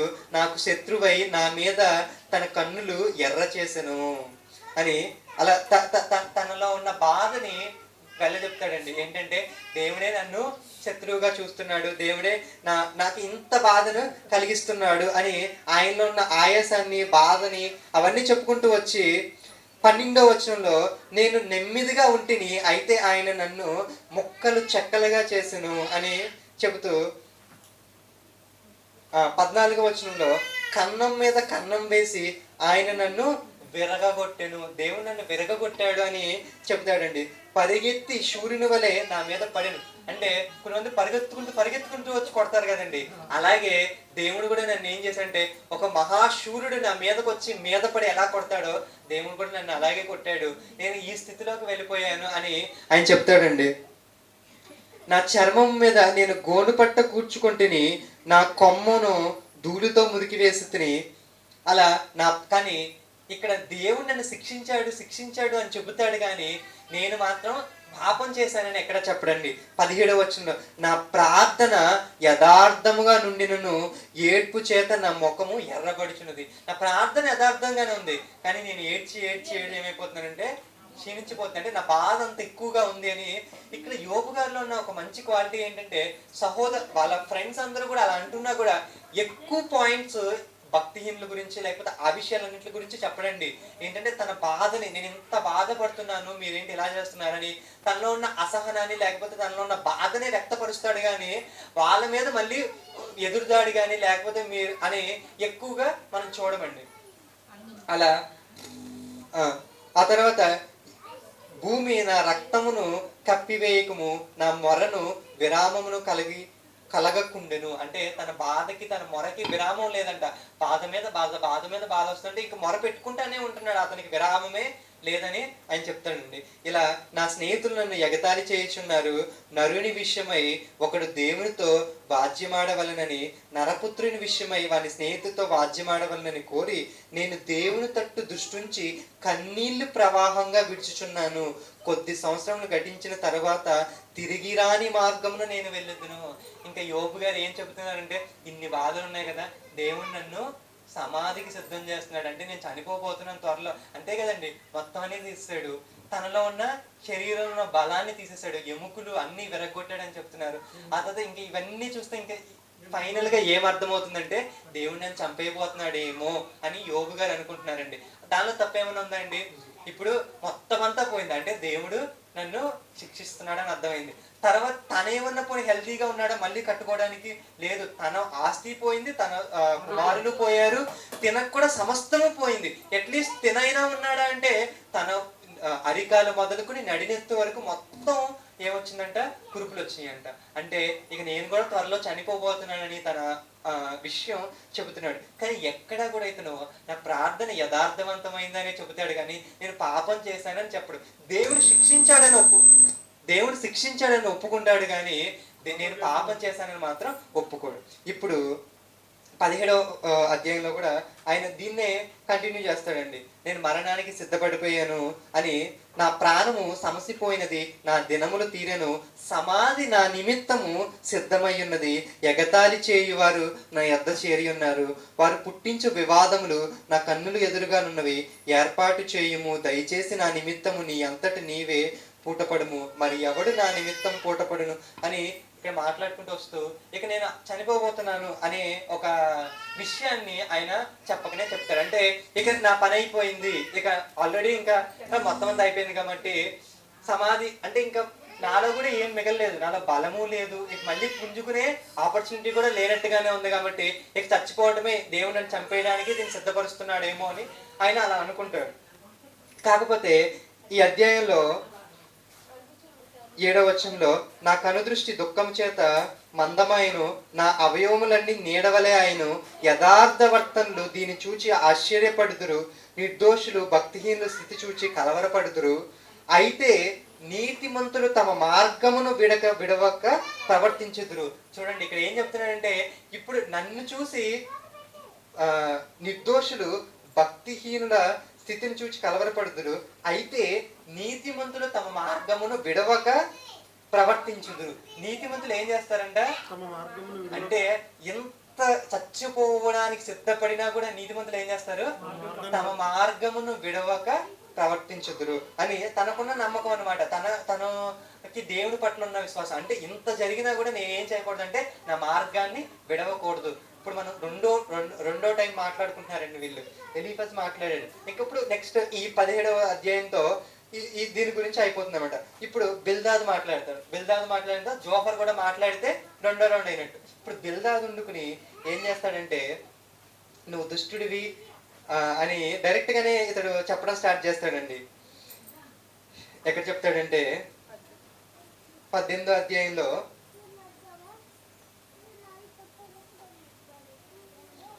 5వ వచనం ఒకసారి చూడగలిగితే, భక్తుహీనుల దీపము ఆర్పివేయబడును, వారి అగ్నిజ్వాలలు ప్రకాశింపకపోవును, వారి గూడారములో వెలుగు అంధకారమగును, వారి యొద్దనున్న దీపములు ఆరిపోవును అని అలా చెప్పుకుంటూ వస్తారు. ఇకపోతే భయం నిన్ను వెంటాడుతుంది అని ఆయన 9వ వచనమా కాదు 11వ వచనంలో ఉంటుందండి. భయము వారిని వెంటాడి తరుమును, వారి బలము క్షీణించిపోవును, వారిని కూల్చుటకు ఆపది కాచియుండును అని చెబుతాడు. మరణ జ్యేష్ఠుడు వారి అమయమును భక్షించును. ఈయన జనరల్ గానే చెప్పడం స్టార్ట్ చేస్తాడు, కానీ యోబుని దీన్ని ఇంక్లూడ్ చేస్తాడు. ఏమని? భూమి మీద ఎవరును వారిని జ్ఞాపకం చేసుకోరు, అంటే ఇంకా చనిపోయిన తర్వాత వారి నివాస స్థలం మీద గంధకమును చల్లబడును, కింద వారి వేళ్ళు ఎండిపోవును, పెయికి వారి కొమ్మలు నరకబడును, భూమి మీద ఎవరును వారిని జ్ఞాపకం చేసుకొను, మైదానమందు ఎక్కడను వారికి ఎరిగిన వారు ఉండరు. అంటే భక్తిహీనులు చనిపోతారని బిల్దాద్ ఏం చేస్తారంటే, దుష్టులైన వాళ్ళకి భయమే ఉంటుందండి, దుష్టులైన వారి దీపం ఎప్పుడు ఆరిపోతుంది, దుష్టులైన వాళ్ళు ఎప్పుడు క్షీణించిపోతారు అని జనరల్గా ఏం చెప్తాడంటే, దుష్టుడు అయితే పోతాడు, నువ్వు కూడా పోతున్నావు అంటే నువ్వు దుష్టుడువే అని ఒక స్టేట్మెంట్ ని పాస్ చేస్తాడు అనమాట. ఇప్పుడు 19వ అధ్యాయంలో యోబు గారు దానికి ప్రత్యుత్తరం ఇస్తారన్నమాట. ఎన్నాళ్ళు మీరు నన్ను బాధిస్తురు? ఒక పక్కన దేవుడు నన్ను బాధిస్తున్నాడు, దానికంటే మీ బాధ ఎక్కువైపోయింది. మీరేమంటున్నారు? పోనీ అట్లీస్ట్ ఏదో జరిగింది నువ్వు ఇంకా మంచిగా ఉంటే దేవుడు నేను మళ్ళీ క్షమిస్తాడేమో అని అలా అనొచ్చు కదా. మీరు ఎలా స్టార్ట్ చేస్తారంటే భక్తిహీనులు ఎలా ఉంటారు, భక్తిహీనులు అలా ఉంటారని మీరు ఎక్కువ ఇన్ఫర్మేషన్ అదే చెప్తారండి. 3వ రౌండ్లో అక్కడక్కడ ఈ యోబు గారు సమాధానం ఇచ్చిన తర్వాత కొన్ని సందర్భాల్లో నీతిమంతుడు కొన్ని తప్పు చేసినా కూడా లెగుస్తాడని కొన్ని మాటలు మాట్లాడతారు, కానీ ఎక్కువగా ఉండే ఇన్ఫర్మేషన్ ఏంటంటే దుష్టుడైతే నాశనం అయిపోతాడు. ఇవే వీళ్ళ రౌండ్ ఆఫ్ కాన్వర్జేషన్స్ లో ప్రతి దానిలో ఉండేది ఏంటంటే ఇదే ఎక్కువగా ఉంటుంది అనమాట. లేకపోతే ఈ యోబు ప్రత్యుత్తరం ఇస్తూ తన ఒంటరితనాన్ని, ఆవేదనని చెబుతాడండి ఈ అధ్యాయంలో. నాకు సహోదరులు, స్నేహితులు, భార్య, పిల్లలు, దాసీజనులు వీళ్ళందరూ కూడా నన్ను విడిచిపెట్టేశారు, నేను ఒంటరి వాడిని అయిపోయానని బాధని ఈ 19వ అధ్యాయంలో ఆయన చెప్తాడండి.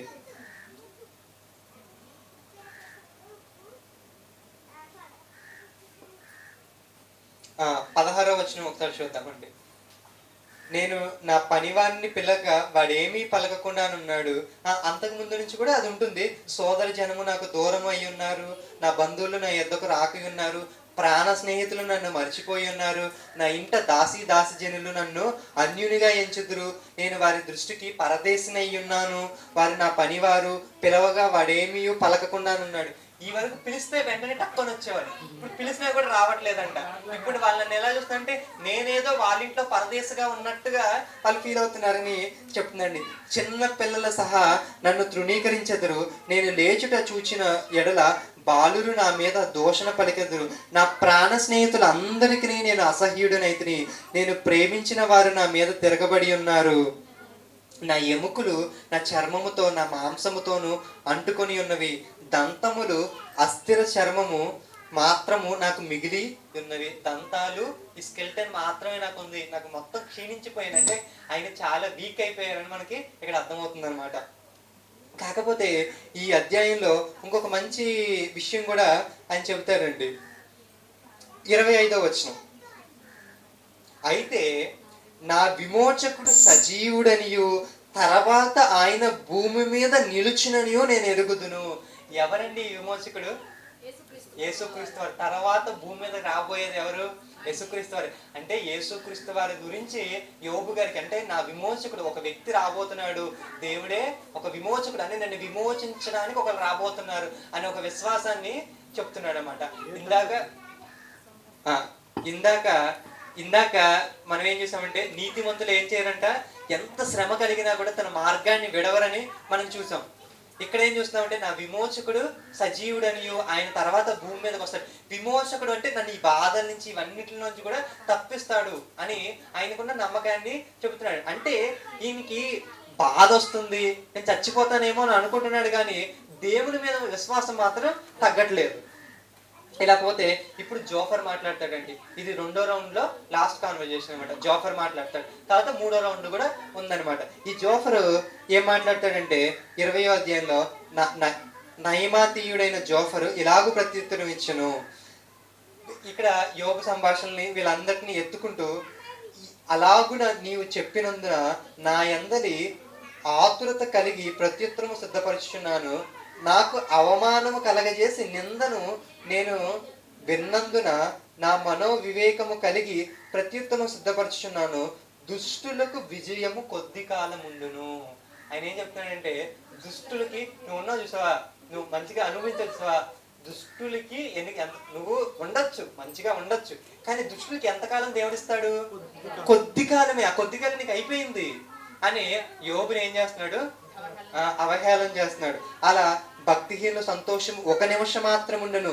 ఆది నుండి నరులు భూమి మీద నుండిన కాలం మొదలుకొని ఇలాగ జరుగుతున్నదని నీకు తెలియదా? నీకు ముందే తెలుసు కదా, భక్తిహీనులు ఎప్పుడు కొంచెం సేపు మాత్రమే సంతోషంగా ఉంటారు. వాళ్ళ సంతోషం నిమిషం మాత్రమే ఉంటుంది. వారి ఘనత ఆకాశమంత ఎత్తుగా పెరిగినను, మేఘమంత ఎత్తుగా వారి తలెత్తినను, వారి మలము నశించు రీతిగా వారెన్నటికి నుండకుండా నశించుదురు.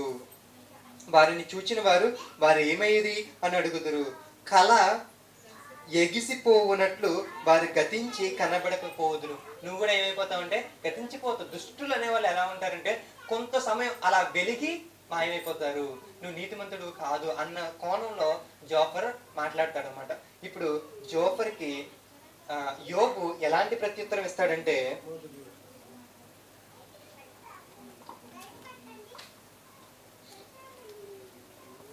ఈ జోఫరు ఇంకా కొన్ని విషయాల్లో మాట్లాడుతూ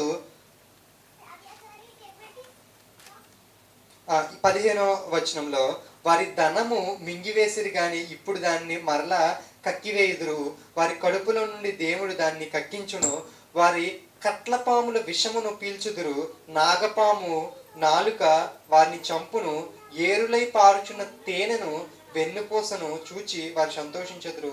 దేని కొరకు వారు ప్రయాసపడి సంపాదించుదురో దానిని వారు అనుభవింపక మరలా అప్పగించెదరు. వారు సంపాదించిన ఆస్తి కొలిది వారికి సంతోషం ఉండదు. వారు సంపాదించిన ఆస్తి ద్వారా ఏముండదంట? సంతోషం ఉండదు. ఈయన కూడా సంపాదించాడు, కానీ దానివల్ల నీకు సంతోషం ఉండదు అని జోఫర్ తను ఏం చేస్తాడంటే తన అభిప్రాయాన్ని చెబుతాడు అనమాట. యోబు ఈ 2వ కాన్వర్జేషన్ లో 2వ రౌండ్ లో మాట్లాడుతూ చివరిగా ప్రత్యుత్తరం ఇస్తాడు. ఎలాంటి ప్రత్యుత్తరం ఇస్తాడంటే, ఇందాక ఇచ్చిన ప్రత్యుత్తరాలకి ఇది డిఫరెంట్ గా ఉంటుంది. ఏంటంటే, ఇందాకటి వరకు యోబు ఎలాంటి సమాధానం చెప్పాడంటే స్లోగా చెప్పాడు కదా. ఇప్పుడు రివర్స్ లో మాట్లాడతాడు. ఏంటంటే, అసలు లోకంలో మీరు భక్తిహీనులు ఎప్పుడైనా చూసారా? మీరు ఎప్పుడైనా చూసారా?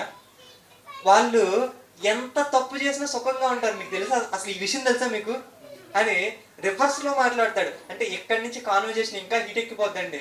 వీళ్ళు ఏం చేస్తున్నారు, డైరెక్ట్ గా యోబునే ప్రశ్నించేస్తున్నారు. కాబట్టి ఈయన కూడా రూట్ మార్చి ఏం చేస్తాడంటే, అసలు మీరు భక్తిహీనులు ఎప్పుడైనా ఆలోచించారా అని మొదలు పెడతాడండి. ఎక్కడ 21వ అధ్యాయంలో, నేను మనుష్యుని గురించి మొరపెట్టుచున్నానా? లేదు గనక 7వ వచనం అండి. భక్తిహీనులు ఎలా బ్రతుకుదురు? వారు వృద్ధులై బలాభివృద్ధి ఎలా నందుదురు? వారి ఉండగానే వారితో కూడా వారి సంతానము, వారి చూచుచుండగా వారి కుటుంబము స్థిరపరచుచున్నది. వాళ్ళే కాదు, వాళ్ళ కుటుంబం కూడా ఎలా ఉంది? స్థిరపరిచే ఉంది. అంటే నువ్వేమంటున్నావు, భక్తిహీనులు ఎప్పుడు చచ్చిపోతారు అంటున్నావు కదా. భక్తిహీనులు కాదు, వాళ్ళ కుటుంబం కూడా స్థిరంగా ఉండడం నువ్వు చూడలేదా అని యోబు రివర్స్ స్టార్ట్ చేశాడండి. ఇప్పుడు వాళ్ళ వృద్ధులై బలాభివృద్ధి ఎలా నొందుదురు, వారి కుటుంబమును భయమేమీ లేక క్షేమముగా ఉన్నవి. ఎవరి కుటుంబాలంట? భక్తిహీనుల కుటుంబాలు భయమేమీ లేక క్షేమముగా ఉన్నాయి. ఫర్ ఎగ్జాంపుల్, ఇప్పుడు రాజకీయ నాయకులు ఉన్నారండి, హ్యాపీగా ఉంటారా? వాళ్ళ కుటుంబం హ్యాపీగా ఉంటారా? హ్యాపీగానే కదండి ఉంటుంది. ఇక్కడ ఆయన కూడా ఇలాగే చెప్తున్నాడు, మీరు భక్తిహీనులు చూడండి, వాళ్ళ కుటుంబంలో నెమ్మది స్థిరంగానే, వాళ్ళ చాలా హ్యాపీగానే ఉంటారు. వాళ్ళకు వచ్చే నెమ్మది వేరు, వాళ్ళకు వచ్చే సంతోషం వేరు. దేవుని కుమారులకు వచ్చే సంతోషము నెమ్మది వేరు. వాళ్ళు లోకంలో ఉన్నారు కాబట్టి వాళ్ళకి వచ్చే నెమ్మది సంతోషం వేరు. వాళ్ళు కూడా హ్యాపీగానే ఉన్నారు కదా అని యోబు గారు ఏం చేస్తున్నారంటే చెప్తున్నారు. 13వ వచనం, వారి శ్రేయస్సు కలిగి తమ దినములు గడుపుదురు, ఒక్క క్షణములోనే పాతాళంలోనికి దిగిపోదురు. కానీ ఇతనికి ఉన్న విశ్వాసం ఏంటంటే, భక్తిహీనులు కూడా చచ్చిపోయేంత వరకు హ్యాపీగా ఉండొచ్చు. ఇప్పుడు కష్టం వచ్చిందని భక్తిహీనులు అనుకోవాల్సిన అవసరం లేదు, వాళ్ళు చాలా హ్యాపీగా ఉంటారు. కానీ ఒక్క క్షణంలోనే వాళ్ళు అప్పుడు చచ్చిపోతారు, వెంటనే పాతాళంలోనికి వెళ్ళిపోతారు అని ఆయన చెబుతారండి. నీ మార్గములను గూర్చిన జ్ఞానము మాకు అక్కర్లేదు. వారు ఎవరు? భక్తిహీనులు ఏమంటారంటే, దేవుని గురించి మీరు చెప్తా ఉంటారు చూడు, మంచి మార్గం గురించి మీరు చెప్తారు చూసారా, అలాంటి వాళ్ళు ఏమంటారంటే, మీ మార్గం గురించి మాకు అక్కర్లేదండి. ఇప్పుడు మీరు కూడా యేసుక్రీస్తు చెప్తుంటే ఆయన గురించి మా దగ్గర చెప్పొద్దండి, మా దగ్గర అసలు మీరు అలాంటివి అయితే మా దగ్గరికి రావద్దండి అలా అంటారు చూసారా. అలాంటి వాళ్ళు కూడా క్షేమంగా ఉన్నారండి అని యోబు గారు చెప్తారండి. 15వ వచనం, మేము ఆయన్ను సేవించుటకు సర్వశక్తుడగు వాడెవడు? వాళ్ళ బుద్ధిహీనులు ఏమంటారంటే, మేము ఆయనను సేవించుటకు, మీరు యేసుక్రీస్తు అని చెప్తున్నారు చూసారా, ఆయన్ని పూజించడానికి సర్వశక్తుడైన వాడెవడు? అసలు వాడెవడండి? మీరు మాకు చెప్పడానికి, మేము పూజించడానికి అసలు వాడెవడు అని ఇలా అనేవాళ్ళు ఉంటారు. వీళ్ళు కూడా ఎలా ఉంటారు? సుభిక్షంగా, చాలా హ్యాపీగా ఉంటారు. 15లో, మేము ఆయనను గూర్చి ప్రార్థన చేయుట చేత మాకు ఏమి లాభం కలుగును అని వారు చెప్తారు. ప్రార్థన చేస్తే మాకు ఏమొస్తుందని అని అనేవాళ్ళు కూడా చాలా మంది ఉంటారు. వారి క్షేమము వారి చేతిలో లేదు. భక్తిహీనుల యోచన నాకు దూరముగా నుండును. భక్తిహీనుల దీపము ఆర్పివేయబడుట అరుదు కదా, వారి మీదకి ఆపద వచ్చుట బహు అరుదు కదా.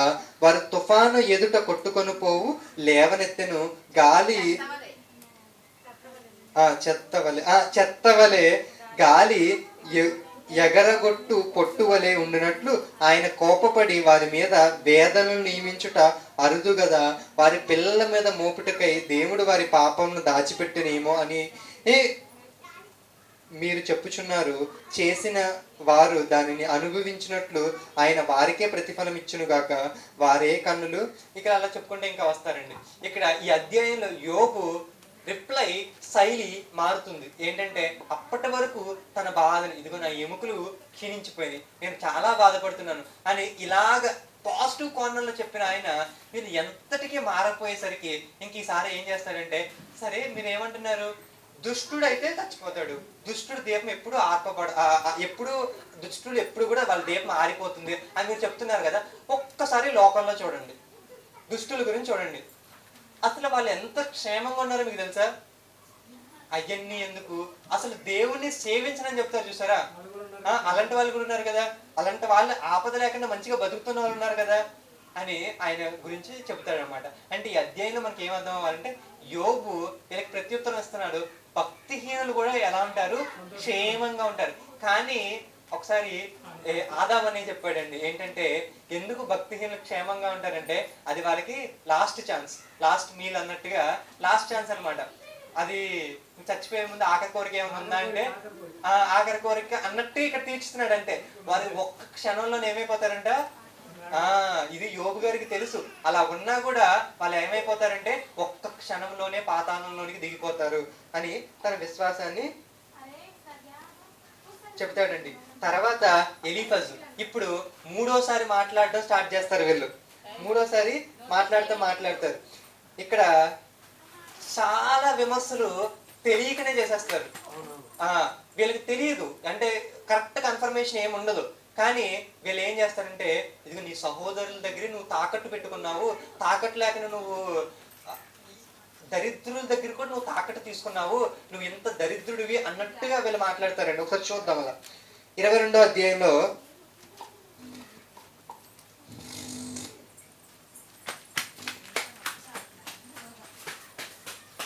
6వ వచనమండి. ఏమియు ఇవ్వకయే నీ సహోదరుల యొద్ద నీవు తాకట్టు పుచ్చుకుంటివి, వస్త్రహీనులు బట్టలు తీసుకుంటివి, దప్పి చేత ఆయాసపడు వారికి నీళ్లు ఇయ్యవైతివి, ఆకలి కొనిన వారికి అన్నము పెట్టకపోతివి, బహుబలము గల మనుషులకే భూమి ప్రాప్తించును, గనుడని ఎంచబడిన వాడు దానిలో నివసించును.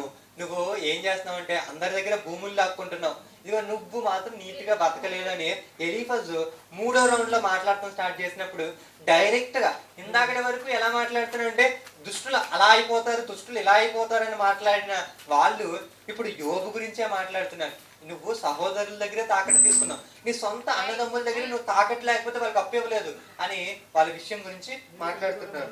ఇదిగో వస్త్రహీనులకు నువ్వు బట్టలు ఇవ్వలేదు, దప్పికొన్న వారికి నువ్వు నీళ్ళు ఇవ్వలేదు, ఆకలి కొన్న వారికి నువ్వు అన్నం పెట్టలేదు అని యోబు మీద ఇదంతా నిరారోపణ. అంటే ఇవన్నీ జస్ట్ దీనికి ఆధారం ఏమీ లేదు, కానీ వీళ్ళు ఏం చేస్తున్నారు, ఇలా అయ్యుండొచ్చని వాళ్ళు ఏం చేస్తున్నారు, అలా చెప్తున్నారు, బాధిస్తున్నారు. నువ్వు ఇలా చేసుంటావు అందుకే నీకు ఇంత ఇలా అయ్యింది అని చెబుతారన్నమాట.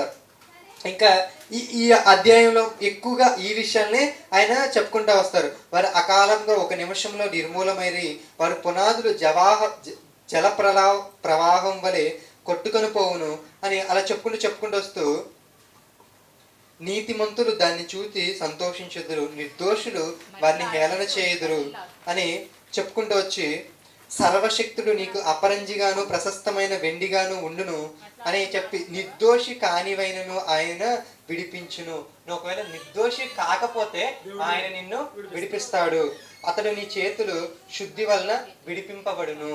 అంటే వీళ్ళు ఏం ఫీల్ అవుతాడు, ఎలీఫజ్ 3వ రౌండ్లో ఏం ఫీల్ అవుతాడంటే, నువ్వు ఎవరిదో తాకట్టు తీసుకున్నావయ్యా, ఎవరికో సరిగ్గా అన్నం పెట్టలేదయ్యా, ఎవరికో సరిగ్గా నీళ్ళు ఇవ్వలేదయ్యా, కాబట్టి నీకేమవుతుందంటే నీకు ఎంత శ్రమ వచ్చింది. ఇందాకటి వరకు ఇండైరెక్ట్ గా మాట్లాడిన వాళ్ళు ఇప్పుడు డైరెక్ట్ గానే మాట్లాడుతున్నారు అన్నమాట. అప్పుడు యోబు వాళ్ళకి సమాధానం చెప్తాడు. ఏమని చెప్తాడు, నేను దేవుని కోసం 4 దిక్కులు నేను వెతికాను, కానీ నాకు దేవుడు ఎక్కడా కూడా కనిపించలేదు అని ఆయన చెప్తాడు. ఇకపోతే ఇంకా ముందుకు వెళ్తే ఆయన ఏం చెప్తాడంటే 23వ అధ్యాయంలో, నేను అన్ని దిక్కులు వెతికాను, 8, 9, 10 వచనాలు, నేను అన్ని దిక్కులు వెతికాను, నాకు ఎక్కడక్కడ కనిపించలేదు, ఆయన నోటి మాటలను నా స్వభాప్రాయం కంటే ఎక్కువగా చేసుకున్నాను. అంటే నాకు ఒక అభిప్రాయం ఉంది, దానికంటే దేవుని మాటలు నేను ఎక్కువగా పెట్టుకున్నాను, అంటే నాకు ఎవరు ఎక్కువ, దేవుడే ఎక్కువ అని ఆయన చెప్పినట్టుగా మనకు అర్థమవుతుంది. ఇకపోతే నేను ఎప్పుడు కూడా మార్గం విడిచిపోలేదు అని ఏం చెప్తాడండి, ఎక్కడ చెప్తాడు చెప్పనా,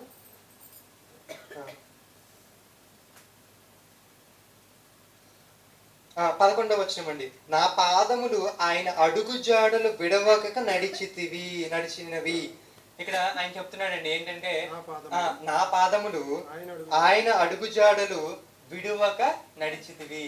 అంటే మీరు చెప్పింది, మీరు ఇలా చెప్తున్నారు కదా, నేను ఎందుకు బాధపడుతున్నాను అంటే ఇన్ని చేయటం వల్ల బాధపడుతున్నాను. నేను ఎప్పుడు కూడా నా అడుగు జాడలు ఆయన ఏదైతే చెప్పాడో దానిలోనే నడిచాను, కానీ నేను నా సొంతంగా నేను ఎప్పుడు చేసుకోలేదు. ఆయన చివరిలో మాట్లాడుతూ ఆయన నోటి మాటలను, ఎవరిని, దేవుని నోటి మాటలను నా అభిప్రాయం కంటే ఎక్కువగా చేసుకున్నాను. అంటే నాకు ఒక అభిప్రాయం ఉంది, దానికంటే దేవుని మాటలకి నేను ఎక్కువ ప్రయారిటీ ఇచ్చాను అని చెప్తారండి. ఆ తర్వాత ఇంకా ఆయన కంటిన్యూ చేసుకుంటూ వస్తూ, దుర్మార్గులు మీరు చెప్పినట్టుగానే దుర్మార్గులు ఏమైపోతారంటే అంతం అయిపోతారు అని దాన్నే ఈయన కూడా చెప్తాడు, కానీ నేను మాత్రం పాపం చేయలేదు అని ఆయన చెప్తాడు. పాతాళం పాపం చేసిన వారిని పట్టుకొను, ఒక్క క్షణంలోనే వాళ్ళు పాతాళంలో దిగిపోతారు అని ఆయన పాతాళం గురించి కొన్ని విషయాలను కూడా చెబుతాడండి. చెప్పిన తర్వాత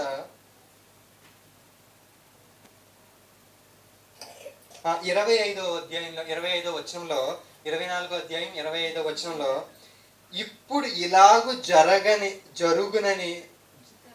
జరుగుగని ఎడల నేను అబద్ధికుడని రుజువుపరుచువాడేవాడు. ఇప్పుడు ఈయన చెప్పాడు చూసారా, దీని ప్రకారంగా అంటే మీకు ఒకవేళ దమ్ముందా నేను చెప్పి జరగవని అని ఆయన ఛాలెంజ్ చేసే దగ్గరికి వెళ్ళిపోయారు. అంటే ఇక్కడ వీళ్ళ మధ్య జరుగుతున్న కాన్వర్జేషన్స్ లో మనం ఆ వేడిని లేకపోతే వాళ్ళు చెబుతున్న విషయాల్లో ఇంకా ఎక్కువ వెళ్ళిపోతున్నారు అనమాట. విమర్శించుకోవడం తారాస్థాయికి వెళ్ళిపోతుంది.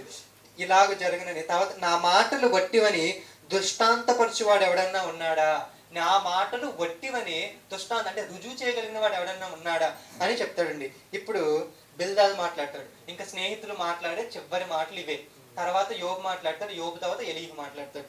ఇప్పుడు ఈ బిల్దాద్ ఏమంటాడంటే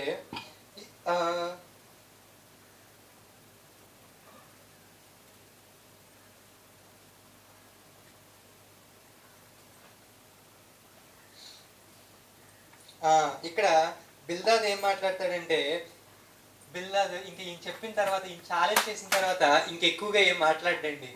ఎక్కువగా ఏం మాట్లాడకుండా దేవుని యొక్క గొప్పతనాన్ని చెప్పి తన మాటల్ని ముగిస్తాడు. అంటే మనం 25వ అధ్యాయంలో 6 వచనాలే ఉంటాయి, చాలా చిన్న అధ్యాయం.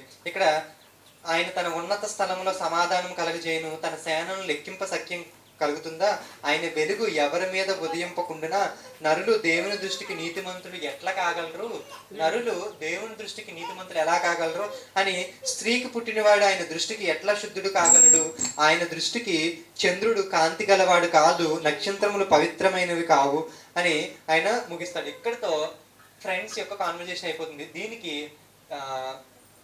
దీనికి యోబు గారు సమాధానం ఇస్తారండి. బిల్దాదు మాట్లాడిన మాటలకి సమాధానం ఇస్తాడు. కానీ ఇది బిల్దాదు మాట్లాడిన మాటలకి సమాధానం అనే దానికంటే ఇప్పుడు వరకు జరిగిన దాని అంతటికి కూడా సమాధానం అని చెప్పచ్చు. ఇక్కడ 26వ అధ్యాయంలో ఆయన సమాధానం స్టార్ట్ చేస్తారు. అదేంటంటే ఇప్పుడు 25లో ఆయన ఏం చెప్పాడంటే దేవుని గొప్పతనం చెప్పాడు. 26వ అధ్యాయంలో యోబు మాట్లాడుతూ శక్తి లేని వానికి నీవెంత సహాయం చేసేదివి. ఇప్పుడు ఈయన ఏం చేస్తున్నారు, వాళ్ళని అడుగుతున్నారు.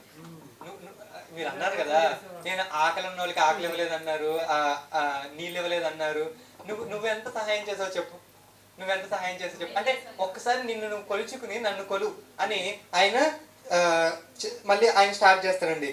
బలము లేని బాహువును నువ్వు ఎంత బాగుగా రక్షించితివి, జ్ఞానము లేని వానికి నీవెంత చక్కగా ఆలోచన చెప్పితివి, సంగతిని ఎంత చక్కగా వివరించితివి, నీవు ఎవని ఎదుట మాటలు ఉచ్చరించితివి, ఎవని ఊపిరి నీలో నుండి బయలుదేరినది, జలములు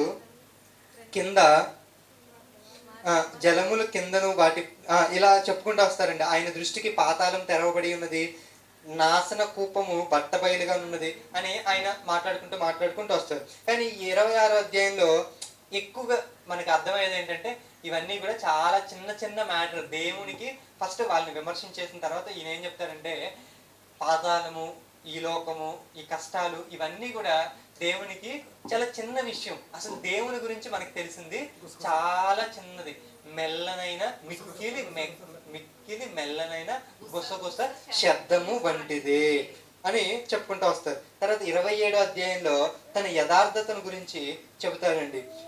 నా ఊపిరి ఇంకను నాలో పూర్ణముగా ఉండుట బట్టియును, దేవుని ఆత్మ నా నాసికానందంలో ఉండుట బట్టియు, నా న్యాయమును పోగొట్టిన దేవుని జీవము తోడు, నా ప్రాణమును వ్యాకులపరిచిన సర్వశక్తిని తోడు. ఇక్కడ ఏం చెప్తున్నాడంటే దేవుడే నన్ను శిక్షించాడు, దేవుడే నన్ను ఎంత కష్టపెట్టాడు, దేవుడే నన్ను హింసించాడు అని చెప్పుకుంటూ వస్తూ నిశ్చయముగా నా పెదవులు అబద్ధము పలుకుటలేదు, నా నాలుక మోసమును ఉచ్చరించట్లేదు. వీళ్ళందరూ ఏమంటున్నారంటే నేను నీతిగా ఉన్నానంటే వాళ్ళు ఏమంటున్నారంటే నువ్వు ఇచ్చేసుంటావు అంటే ఈయన ఏమంటున్నారంటే అసలు నేను అబద్ధమే ఆడట్లేదండి, నేను చెప్పినవన్నీ నిజమే అని ఆయన క్లారిఫై చేసుకుంటూ వస్తున్నారు అన్నమాట. చదువు 5వ వచనంలో మరణమగు వరకు నేను ఎంత మాత్రమును యథార్థతను విడవను. మనం అక్కడక్కడ ఏం చూస్తామంటే యోబులో చాలా గొప్ప విశ్వాసాన్ని చూస్తామండి. అక్కడ విమోచకుడు సజీవుడని వస్తాడని నమ్మాడు. అంతకుముందు ఎంత కష్టం వచ్చినా నీతిమంతులు మాత్రం విడవరు. ఏంటి ఆయన మార్గాన్ని, లేకపోతే నీతిమంతులు ఆయన ప్రవర్తన, ఆయన చెప్పిన ప్రవర్తన నుంచి తప్పిపోరు అని ఒక మంచి విశ్వాసాన్ని చూపించినట్టుగా మనకు అర్థమైంది. ఇక్కడ కూడా ఏమన్నా అంటే నేను మరణమగు వరకు ఎంత మాత్రమును యథార్థతను వదలను అని చెప్తారండి. ఇకపోతే 28లోకి వెళ్తే ఇది చాలా 28వ అధ్యాయంలో ఒకే ఒక్క అర్థం వస్తుందండి. ఏంటంటే ఇక్కడ జ్ఞానం గురించి చెప్తారు. మీరందరూ ఒకే జ్ఞానవంతులు అని అనుకుంటున్నారు కదా, అసలు నిజమైన జ్ఞానం ఎక్కడుందో తెలుసా? ఇదిగో ఒకసారి సర్వేశ్వర బాబాయ్ గారు కూడా చెప్పారు ఈ పాఠాన్ని. జ్ఞానం ఎక్కడ దొరుకుతుంది, ఎక్కడ దొరుకుతుంది? జ్ఞానం అంటే ఏంటి అంటే అది దేవుని దగ్గరే దొరుకుతుంది. యెహోవా యందు భయభక్తులు కలిగి ఉండుటే జ్ఞానము. కానీ మీరు ఎగ్జామ్ పాయింట్ ఆఫ్ వ్యూలో మాట్లాడుతున్నాం కాబట్టి జ్ఞానం అంటే ఏంటంటే యెహోవా యందు భయభక్తులు కలిగి ఉండుటే అని ఈ మాట క్రైస్తవులైన 199 మందికి తెలుసండి. దాని కింద వివేకం, వివేకం అంటే ఏంటో కూడా ఉంది. వివేకం అంటే ఏంటంటే దుష్టత్వం నుంచి విడిచిపెట్టడమే వివేకం. జ్ఞానం అంటే ఏంటి, వివేకం అంటే ఏంటి? ఖచ్చితంగా రావచ్చు, రాకపోవచ్చు. అలా ఇక్కడ అంటే ఈ అధ్యాయంలో కూడా జ్ఞానం గురించి ఉంటుంది. 28వ అధ్యాయంలో జ్ఞానం గురించి ఉంటుంది. ఇక్కడ ఇంకా క్లోజింగ్ లోకి వచ్చేసామండి. క్లోజింగ్ లో యోబు స్నేహితులకి సమాధానం చెప్తాడు.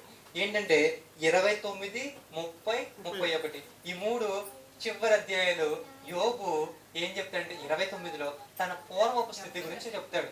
అంటే నేను పూర్వం ఎలా ఉండేవాడినో దాన్ని ఎక్స్ప్లెయిన్ చేసుకుంటూ 29వ అధ్యాయంలో ఈ 28వ జ్ఞానం గురించి మేము చదువుతున్నప్పుడు 28వ అధ్యాయం చాలా బాగుంటుందండి. ఈ జ్ఞానం ఎక్కడెక్కడ ఉంది అంటే జలాల నా దగ్గర లేవు, ఆకాశం నా దగ్గర లేదంటుంది అని, నరులు దాని విలువను తెలుసుకోలేరు, బంగారం అసలు బంగారం దగ్గర జ్ఞానం దగ్గర బంగారమే ఉండలేదు అని చాలా మంచి మంచి మాటలు ఉంటాయండి. సువర్ణమైనను స్ఫటికైనను దానితో సాటి రాదు, ప్రశస్తమైన బంగారు నగలు ప్రతిగా అది ఇయ్యబడదు, పగడముల పేర్లు ముత్యముల పేర్లు దాని ఎదుట ఎత్తనే కూడదు అని ఒక మంచి అసలు చదువుకోవడానికి పాడుకోవడానికి అనువైన మంచి ఒక గీతంగా దీని ఉంటుంది. ఇప్పుడు 29లోకి వెళ్ళిపోయామంటే ఆయన తన వైభోగం గురించి చెప్తాడండి. పూర్వం నేను ఎలా ఉండేవాడిని, నేను రోడ్డు మీద నడుచుకుంటూ వస్తే అందరూ లెగిసి నాకు నమస్కరించేవాళ్ళు, అంతటి వైభోగం నాకు ఉండేది అని ఆయన 29వ అధ్యాయం చెప్తారు. ఇంక టైం అయిపోయింది కానీ నేను ఫాస్ట్గా వెళ్ళిపోతున్నాను. ప్రధానులు మాట్లాడక ఊరకుండ్రి. ఆయన మాట్లాడుతుంటే దగ్గరున్న ప్రధానులు ఆయన సమాధానం చెప్పడానికి కూడా భయపడేవాళ్ళు. అంటే అంత పేరు ప్రఖ్యాతులు కలిగిన వ్యక్తి యోబు గారు అనమాట. అప్పుడు ఆయన దీపము నా తలపైగా ప్రకాశించను, ఆయన సర్వశక్తుడు ఇంకాను నాకు తోడై ఉండును, నా పిల్లలు నా చుట్టూను ఉండిరి, నేను పెట్టిన అడుగునెల్లా నేతిలో పడెను. అంటే అప్పట్లో పూర్వస్థితి గురించి మాట్లాడుతూ ఆయన ఎక్కడ అడుగు పెడితే అది నేతిలోనే పడేదంట. అంటే అంత వైభోగం నాకు ఉంది అని ఆయన చెబుతాడండి. నేను దరిద్రులకు నేను తండ్రిగా ఉన్నాను, గుడ్డివారికి నేను కన్నులైతని, కుంటివారికి నేను పాదాలైతని, ఎరగని వారి వాద్యమును నేను శ్రద్ధగా విచారించుతుని, దుర్మార్గులు దవడ పళ్ళును విరగొట్టితిని, వారి పల్లిలో నుండి దోపుడు సొమ్మును లాక్కున్నాను, నేను చాలా బాగున్నానని 29లో చెప్తాడండి. ఇక 30లోకి వచ్చేపాటికి ఇప్పుడు నేను ఎలా ఉన్నానో చెప్తాడండి. ఇక్కడ ఆయన గురించి చెబితే ఇందాక ఏం చెప్పారు, చాలా వైభోగం, ఆయన దగ్గర మాట్లాడటమే కష్టం, ఆయనకి అపాయింట్మెంట్ దొరకటమే కష్టం అన్నట్టుగా చెప్పిన ఆయన ఇప్పుడు చిన్న పిల్లలు కూడా నన్ను ఎగతాళి చేసుకుని వెళ్ళిపోతున్నారండి. ఎందుకంటే నా బాస నా దగ్గరికి రావడం కూడా వాళ్ళకి ఆస్పదంగా, నేను దేవుడే నన్ను సామెతకు ఆస్పదంగా నన్ను చేసేసాడు అని ఆయన చాలా బాధపడతాడండి. నన్ను ఎగతాళి చేస్తున్నారు. వీరి తండ్రులు అసలు ఎలాంటి వారంటే, వీరి తండ్రులు నా మందలు కాయి కుక్కలతో నుండుట తగని వారని నేను అనుకున్నాను. కుక్కల్ని కాయడానికి కూడా వీళ్ళు సరిపోరు. ఇప్పుడు అంబానీ ఉన్నాడండి, అంబానీలో కుక్కను పోషించడానికి కూడా కొన్ని సర్టిఫికెట్లు చేయాలండి. ఎంతో చదువుకుని ఉంటేనే గానీ అంబానీ దగ్గర కుక్కల్ని మేపించడానికి కూడా మనం అర్హత సాధించలేము. ఇప్పుడు ఫర్ ఎగ్జాంపుల్ ఒక MBBS డాక్టర్ని తీసుకెళ్లి కుక్కకి చూసుకోవడానికి, యోగక్షేమాలను చూసుకోవడానికి కుదిరిద్దా అంటే అంబానీ దగ్గర కుదరదు, చాలా డిగ్రీలు చేయాలి. ఇక్కడ కూడా ఆయన ఏం చెప్తున్నాడంటే, నా కుక్కలను చూసుకోవడానికి కూడా వీళ్ళ తండ్రులు సరిపోరు అని అనుకున్నాను. చూసారా, వాళ్ళే ఇప్పుడు అంటే అంత హీనమైన వాళ్ళు కూడా ఇప్పుడు నన్ను ఏం చేస్తున్నారంటే ఎగతాళి చేసి వెళ్ళిపోతున్నారండి అని ఆయన చెప్తున్నాడండి.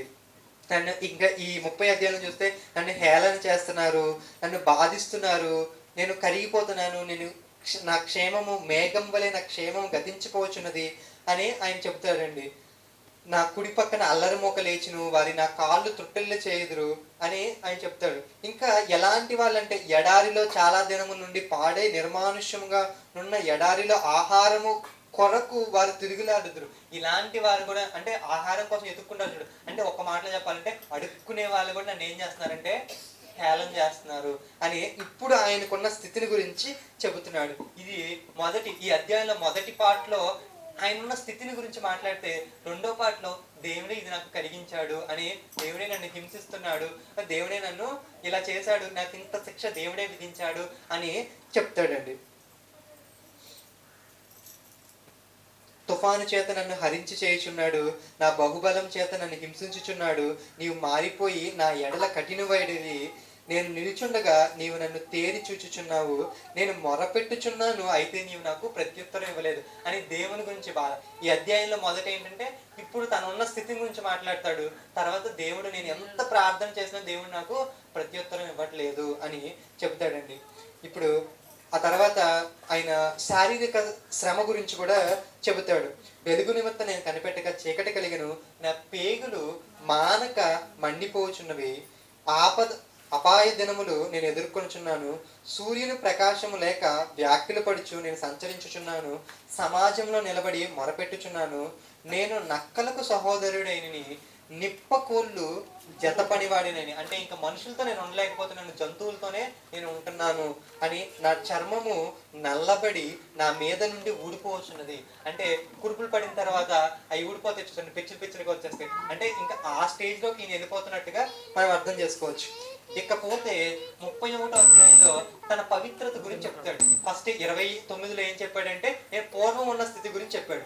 30 అధ్యాయంలో ఇప్పుడున్న స్థితి గురించి చెప్పాడు. ఆ తర్వాత దేవుడు నా ప్రార్థన వినట్లేదని చెప్పాడు. ఇప్పుడు చివరిలో సహోదరులతో మాట్లాడుతూ ముగించే ముందు 31వ అధ్యాయంలో తన పవిత్రత గురించి చెప్తాడు. పూర్వస్థితి, ప్రస్తుత స్థితి, ప్రార్థన చేశాను అయినా నాకు దేవుడు ఆలకించలేదని చెబుతూ 31లో తన పరిశుద్ధత గురించి చెబుతాడు. అలా చెబుతూ ఇదిగో నేను కన్నులతో నిబంధన చేసుకున్నాను, నేను అసలు అబద్ధం ఆడలేదు, నేను మోసం చేయలేదు అని తనకి ఏవైతే వీళ్ళందరూ నిందలు మోపారు చూసారా, అవన్నిటికీ సమాధానం చెబుతాడండి. నేను నా కన్నులతో నిబంధన చేసుకున్నది, కన్యకును నేను ఎలాగ చూచుదును, పరమందున్న దేవుని ఏమవుతుంది. అలాగే 4వ వచనంలో ఆయన నా ప్రవర్తన ఎడుగును, నా అడుగుజాడలన్నింటినీ లెక్కించును. అబద్ధికుడునై నేను తిరుగులాడిన ఎడల, మోసము చేయుటకై నా కాలు త్వరపడిన ఎడల, నేను యథార్థుడై ఉన్నానని దేవుడు తెలుసుకున్నట్లు న్యాయమైన త్రాసులో నన్ను త్రూచును. అంటే ఏం చెప్తాడు, నేను అబద్ధం ఆడలేదు, నేను మోసం చేయలేదు, నేను ఏ స్త్రీని మోహపు చూపుతో నేను చూడలేదు, అలా చూడకుండా వచ్చిన కన్నులకే నేను నిబంధన చేసుకున్నాను అని చెబుతూ ఇంకా అలా చెప్పుకుంటూ వస్తూ, నా దగ్గర ఉన్న పని వాళ్ళు కూడా నా దగ్గరికి ఎప్పుడైనా ఒక కంప్లైంట్ తీసుకొస్తే పనివాళ్ళు కదా అని నేను తక్కువ చూపు చూడలేదు అని చెబుతాడండి. నా పనివాడైనను పనికత్తైనను నాతో వ్యాజ్యమాడగా నేను వారి వాద్యమును అంటే కంప్లైంట్ని నిర్లక్ష్యము చేసిన యెడల దేవుడు లేచినప్పుడు నేనేమి చేయుదును, ఆయన విచారణ చేయనప్పుడు నేను ఆయనతో ఏం ప్రత్యుత్తరం ఇచ్చును. గర్భమును నన్ను పుట్టించిన వాడు వారిని కూడా పుట్టించను కదా అని ఆయనకి ఉన్న సమానత్వాన్ని గురించి ఆయన చెబుతూ ఉంటాడు. విధవరాండ్రు కన్నులు క్షీణింపజేసిన ఎడల, అంటే నేను విధవరాండ్రులు కూడా నేను ఏం చేయలేదు, బాధ పెట్టలేదు. తల్లిదండ్రులు లేని వారిని అన్నములో కొంచెమైనా తిననీయకుండా, అంటే అన్నం లేని వాళ్ళకి నేను ఏం చేశాను, నా ప్లేట్లో కొంచెం పెట్టానే కానీ పెట్టకుండా లేను అని ఆయన పవిత్రత గురించి, ఆయన గొప్పతనాన్ని గురించి చెప్తాడు. ఎవడైనా వస్త్రహీనుడై చచ్చుట నేను చూడగలను, బీదలకు వస్త్రం లేకపోవడం నేను చూడగను, వారి దేహములు నన్ను దీవింపకపోయిన ఎడల, అంటే నేను వాళ్ళకి ఇచ్చి వాళ్ళు నన్ను దీవించకపోతే దేవుడు నన్ను ఖచ్చితంగా శిక్షించాలి అని ఆయన చెబుతాడండి. ఆ తర్వాత వారు నా గొర్రు బొచ్చు చేత వేడిని పొందకపోయిన ఎడల, గుమ్మములో సహాయము దొరకని ఎడల, తండ్రి లేని వారికి నేను అన్యాయం చేసిన ఎడల, నా భుజస్థల్యములు దాని గూటు నుండి పడునుగాక, నా బాహువు ఎముకల్లోకి విరిగిపోవునుగాక, నేను ఎలాగూ చెయ్యలేదు. నా బాల్యము మొదలుకొని దిక్కులేని వాడు తండ్రి భావంతో నన్ను భావించి నా యొద్ద పెరిగాను. నేను చిన్నప్పటి నుంచి పుట్టినప్పుడు కాడి నుంచి ఎలా దిక్కులేని వాడు తండ్రి భావంతో నన్ను భావించి నా యొద్ద పెరిగాను. నా తల్లి గర్భమందు పుట్టిన నాటి నుండి దిక్కులేని వానికి నేను మార్గదర్శి అయితని. అంటే నేను చాలా బాగా బ్రతికానండి, నేను చాలా పవిత్రంగా ఉన్నానండి. ఈ అధ్యాయంలో ఆయన మీరు ఏదైతే ఇందాక చెప్పారు సరా, అవన్నిటికి ఇక్కడ ఈయన సమాధానం చెప్పి ఈయన మాటలతో ముగిస్తాడండి. కాకపోతే ఆయన బాధను కూడా చెబుతూ ఉంటాడు. నేను ఎక్కడా దాచుకోలేదు, నా చర్మం కూడా కుషించిపోతుంది అనే భావంలో దీని ముందు అధ్యాయంలో ఆ విషయాలు అయితే చెప్తారు. ఇక్కడతో వీళ్ళ 3 రౌండ్ ఆఫ్ కాన్వర్జేషన్స్ అయిపోతాయి అనమాట. 33 అధ్యాయంలో ఆదాము ఉన్నాడు. ఆదాము దాచిపెట్టుకున్నట్టుగా నేను నా దోషాల్ని నేను దాచిపెట్టుకోలేదని కూడా ఆయన చెబుతాడు అనమాట. అంటే నేను ఎక్కడ కూడా తప్పు చేయలేదు. మీరు 31 అధ్యాయం చదివితే యోబు ఎంత మంచివాడో మనకు అర్థమైపోతుంది అనమాట. ఇక్కడతో స్నేహితుల సంభాషణ అయిపోయింది. ఇప్పుడు ఇక్కడ 32లో ఒక ముందు చిన్న ఒక పారాగ్రాఫ్ ఇచ్చి దాని తర్వాత కంటిన్యూ అవుతుంది. ఎలీహు వస్తాడు. వాళ్ళందరూ ఏమనుకుంటారంటే యోబు తన దృష్టికి నీతిమంతుడు అని అనుకుని ఇంక ఏ ప్రత్యుత్తరం ఇవ్వలేదంట.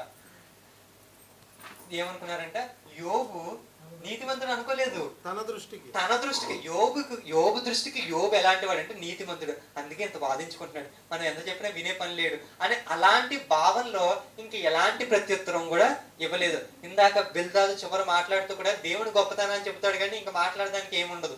అలాగే ఇంకా జోఫర్ అయితే మాట్లాడు మూడోసారి. ఇప్పుడు ఇలా అయిపోయిన తర్వాత ఎలీహు అనే ఒక వ్యక్తి దూరం నుంచి చూస్తాడు. 32వ అధ్యాయంలో ఆయన మాట్లాడాలని అనుకుంటాడు. ఆయన వీళ్ళ ముగ్గురు కంటే తక్కువ వయసు గలవాడంట. అంటే వీళ్ళందరూ ఆల్రెడీ కొంచెం వయసులో ఉన్న వాళ్ళే. అంటే మేబీ యోబు ఫ్రెండ్స్ అంటే యోబు అంత వయసు ఉంటుంది. 7 కుమారులు 3 కుమార్తెలు అంటే చాలా సంవత్సరాలు ఉంటాయి. 60 పైనే ఉండొచ్చేమో అని అనుకుంటున్నా. ఒక 100 సంవత్సరం 60 నుంచి ఒక అలా ఉండొచ్చేమో, మనకి కరెక్ట్ అయితే తెలీదు. కానీ పెద్దవాళ్ళు మాట్లాడుతున్నారు కదా, నేను మాట్లాడలేదు ఇప్పటి వరకు అని చెబుతూ ఆయన ఇద్దరి మీద కోపపడతాడు. ఒకటి స్నేహితుల మీద, 2 యోబు మీద, ఇద్దరి మీద కోపపడతాడు. ఇంతకీ ఎందుకు కోపపడతాడు అని అంటే ఇక్కడ జరుగుతుంది ఏంటంటే ముందు యోబు చెబుతున్న మాటలన్నిటికీ మీరు కరెక్ట్ అయిన క్వశ్చన్స్ అడగట్లేదు. ఆయన ఏం చెబుతున్నాడో దానికి ప్రత్యుత్తరం ఇవ్వట్లేదు. మీరు మళ్ళీ దుష్టులు ఇలా చేస్తే నాశనం అయిపోతారని చెబుతున్నారు కానీ కరెక్ట్ గా యోబు చేసిన పాపం ఏంటో మీరు చెప్పలేకపోతున్నారు. యోబు దానికి సమాధానం చెప్తే దానికి ప్రత్యుత్తరం ఇవ్వకుండా మళ్ళీ దుష్టుడు ఏం చేస్తాడో చెప్తున్నాడు అని చెప్తాడండి. అప్పుడు ఎక్కడది 32లో 2వ వచనం చూద్దామండి. అప్పుడు మధ్యలో 3వ వచనం చూద్దామండి. మరియు యోబు యొక్క 3 స్నేహితులు ప్రత్యుత్తరం ఏమీ చెప్పక యోబు మీద దోషము మోపినందునకు వారి మీద కూడా అతడు బహుగా కోపగించెను. వాళ్ళ స్నేహితుల మీద ప్రత్యుత్తరం కరెక్ట్ రిప్లై ఇవ్వట్లేదు. వీళ్ళు యోబు ఏదైతే చెప్తున్నాడో దానికి సమానమైంది, లేకపోతే దానికి కరెక్ట్ రిప్లై అయితే ఇవ్వట్లేదు. మరి యోబు మీద ఎందుకు కోపం వచ్చిందంటే యోబు తాను నీతిమంతుని అనుకున్నాడు. నువ్వు దేవుడి కంటే నీతిమంతుడు అని అన్న కోణంలో చెప్పేసుకుంటున్నావు అని యోబు మీద కూడా కోపపడతాడండి. ఇప్పుడు ఈ తర్వాత అధ్యాయాలన్నీ నేను నార్మల్గా చెప్పేస్తాను ఎందుకంటే సమయం అయిపోతుంది కాబట్టి. మాట్లాడిన మాటలు ఏ అధ్యాయం వరకు? 33 నుంచి ఎలీహు మాట్లాడింది 33 నుంచి 37 వరకు అండి. 32 నుంచి స్టార్ట్ అవుతుంది. 32లో ఆయన ఏం చెప్తాడంటే మీరు నాకంటే వయసు గలవారు కదా, వినండి, నేను మాట్లాడాలనుకుంటున్నాను, మీరు వినండి అని మాత్రమే చెప్తాడు. ఇక్కడ 33 నుంచి ఆయన కరెక్ట్ గా మొత్తం అంతా చెప్తాడు. ఈయన మాటల్లో కొంచెం జ్ఞానం కనిపిస్తుంది. ఏంటంటే 33 నుంచి 37 వరకు ఇవన్నీ కూడా ఒకే టాపిక్ మీద నడుస్తాయి. ఏంటంటే దేవుడు శిక్షిస్తాడు, భక్తిహీనుని శిక్షిస్తాడు, నీతిమంతుల్ని శిక్షిస్తాడు. ఇక్కడ బాగా ఈయన నొక్కి స్ట్రెస్ చేసే ఇన్ఫర్మేషన్ లేకపోతే ఈయన మాటల ద్వారా మనం అర్థం చేసుకునేది ఏంటంటే దేవుడు నిన్ను శిక్షించడానికే కాదు, అంటే నువ్వు తప్పు చేసావంటే బాధ పెట్టాలనే కాదు, నీకు ఒక పాఠము నేర్పించాలని, అంటే నీకు ఒక విషయాన్ని తెలియచెప్పాలని కూడా ఆయన నీకు ఒక విషయాన్ని తెలియచెప్పడం కోసం, నీకు ఒక పాఠాన్ని నేర్పించడానికి కోసం. ఇప్పుడు ఉన్నానండి, నేను తప్పు చేయబోతున్నాను, ఈ రోజే నాకు ఒక దెబ్బ తగిలింది అనుకోండి, తప్పు చేస్తాను అలా అనమాట. అంటే ఒక భయం వస్తుంది. అలాంటి కోణంలో ఈ కాన్వర్జేషన్ మొత్తం సాగింది. ఇప్పుడు 33లోకి వద్దాం. దయచేసి నా మాటలు వినని చెబుతూ దేవుడు ఎలా మాట్లాడతాడు, నువ్వు దేవుడు మాట్లాడలేదు, దేవుడు నీ మొర ఆలకించలేదు, దేవుడు మొర అని అంటున్నావు కదా యోబు. అసలు దేవుడు ఎలా మాట్లాడతాడో తెలుసా? స్వప్నాల ద్వారా, కళల ద్వారా మాట్లాడతాడు, దర్శనాల ద్వారా మాట్లాడతాడు అని చెబుతూ ఈ శిక్షల ద్వారా కూడా దేవుడు మాట్లాడతాడు. అంటే నీకు ఇలా ఇచ్చాడు అంటే ఏంటి, దాని అర్థం ఏంటంటే దీని ద్వారా నీకు దేవుడు ఏదో చెప్పాలనుకుంటున్నాడు అని ఆయనకి తెలిసిన తోచిన జ్ఞానాన్ని బట్టి ఆయన కూడా సమాధానం చెప్తాడు అనమాట. ఈ 33లో మనకి ఎక్కువగా కనిపించే విషయం ఏంటంటే ఈ శిక్ష ఇప్పుడు నువ్వు పడుతున్న బాధ అనేది శిక్ష మాత్రమే కాదు, లేదా శిక్ష కూడా కాకపోవచ్చు. ఎక్కువగా ఏంటంటే ఇది ఒక నీకు బోధన లేకపోతే ఒక పాఠం అనే విషయాన్ని చెప్పుకుంటూ వచ్చి, ముఖ్యంగా దేవుని దర్శనం ఎలా జరుగుతుంది, నువ్వు మొర ఆలకించలేదు అంటున్నావు కదా, అసలు దేవుడు ఎలా ఆలకిస్తాడో తెలుసా? కళల ద్వారా మాట్లాడతాడు, దర్శనాల ద్వారా మాట్లాడతాడు, అలాగే ఈ శిక్షల ద్వారా కూడా మాట్లాడతాడని ఆయన చెబుతాడు. ఇకపోతే ఇంకా దేవుడు నువ్వు తప్పు చేయకుండా ఉండడానికి ఒక మారు మాట్లాడతాడు, 2 మార్లు మాట్లాడతాడని కూడా ఆయన చెప్తాడు. తర్వాత 34వ అధ్యాయంలో ఈయన ఒక మాట చెప్తాడు. ఆయన ఏంటంటే దేవుడు అన్యాయం చేయడ అసంభవం అని మాట్లాడతాడు. దేవుడు దుష్కార్యం చేయడం అసంభవం అని చెప్తాడు. అంటే దేవుడు అనేవాడు ఏం చేయడు, ఎప్పుడు తప్పు చేయడు, ఎప్పుడు ఒక అన్యాయం చేయడు, అంటే న్యాయం తప్పడు అనే ఒక ప్రగాఢమైన విశ్వాసాన్ని ఎలీహు వ్యక్తపరుస్తాడు. ఇకపోతే మరి ఈయన పాయింట్ ఆఫ్ వ్యూలో యోబు ఎక్కడైనా తప్పు చేశాడా, యోబు ఎలాంటి సందర్భంలో, అంటే ఈయన కూడా ఎలా మాట్లాడతాడంటే తప్పు చేశాడు అన్న కోణంలో కాదు, కానీ ఏదో దేవుడు నీకు నేర్పించాలనుకుంటున్నాడు, దీని గురించి నీకు ఈ విషయాన్ని బట్టి ఏదో చెప్పాలనుకుంటున్నాడు, ఏదో పాఠం చెప్పాలనుకుంటున్నాడు అనే ఒక కోణంలో చెప్పడం జరిగింది. ఒకసారి 34వ అధ్యాయంలో 34వ అధ్యాయం మనం చూస్తే న్యాయమైనది ఏదో 3వ వచనంలో, చెవి మాటలను పరీక్షించును, న్యాయమైనది ఏదో విచారించి చూతుము రండి, మేలైన మనంతరము విచారించి తెలుసుకుందాము అని ఆయన చెబుతాడు. నేను నీతిమంతుడును, దేవుడు నా పట్ల న్యాయము తప్పెను, న్యాయవంతుడవై ఉండియు నేను అబద్ధికునిగా ఎంచబడి ఉన్నాను. నువ్వేదో అంటున్నావు చూడు, నేను పవిత్రుడిని అంటే నువ్వు పవిత్రుడు అంటే దేవుడు నేనేమనుకున్నాడు, అబద్ధికుడు అనుకున్నాడు. అంటే దేవుడు తప్పుగా మాట్లాడా, అంటే దేవుడు తప్పు చేశాడా అని అలాంటి అండర్స్టాండింగ్ అనమాట. యోబు నిజానికి అలా అన్నాడు, కానీ ఎలీహు ఎలా అర్థం చేసుకుంటాడు, అలా అర్థం చేసుకుని ఈయనేమంటాడంటే నువ్వేమంటున్నావు, నేను పవిత్రుడిని అంటున్నావు, నువ్వు పవిత్రుడు అయితే దేవుడు తప్పు చెప్పినట్టే కదా అని ఈయన ఆ కోణంలో అర్థం చేసుకుని యోబు మాటల్ని ఏమంటాడంటే, నువ్వు దేవుని మీద నేరం మోపుతావా, దేవుడు అసలు అన్యాయం చేస్తాడా, దేవుడు దుష్కార్యం చేస్తాడా అని ప్రశ్నించడం జరుగుతుంది. అసలు నరులు దేవునితో సహవాసము చేయుట వారికి ఏమాత్రమును ప్రయోజకరము కాదని అతడు చెప్పుచున్నాడు. విజ్ఞానం గల మనుషులారా నా మాటను ఆలకించుడు, దేవుని అన్యాయం చేయుట అసంభవము, సర్వశక్తుడు దుష్కార్యము చేయుట అసంభవము అని చెప్తూ, నరులు క్రియలకు తగినట్టుగా ఫలము ఆయన వారికి ఇచ్చును. అంటే ఈయన కూడా ఏమంటున్నాడు, ఫలాల్ని ఎవరు చేసిన దానికి వాళ్ళు అన్నట్టుగా ఈయన కూడా చెబుతున్నాడు. కాకపోతే ఈయన డైరెక్ట్ కొటేషన్స్ చేయరు. యోబు స్నేహితులు చేసినట్టుగా నువ్వు పాపం చేశావు అనే కొటేషన్స్ మాత్రం మనం డైరెక్ట్ గా ఎలీహు సందర్భంలో అయితే మాత్రం ఎక్కువ చూడు. కానీ ఎలీహు డైరెక్ట్ గా యోబునే విమర్శిస్తాడు. ఎందుకని, నువ్వు దేవుడి కంటే నీతిమంతుడిగా అనుకుంటున్నావు, నువ్వు దేవుడి కంటే గొప్పవాడిగా నువ్వు అనుకుంటున్నావు అని అనే కోణంలో విమర్శిస్తాడు. ఇకపోతే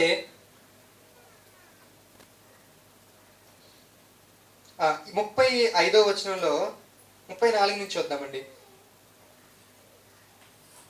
వివేచన గలవారు 34వ అధ్యాయం 34వ వచనం, వివేచన గలవారు జ్ఞానము కలిగిన మాట వినువారు నాతో కూడా పలుకుదురు.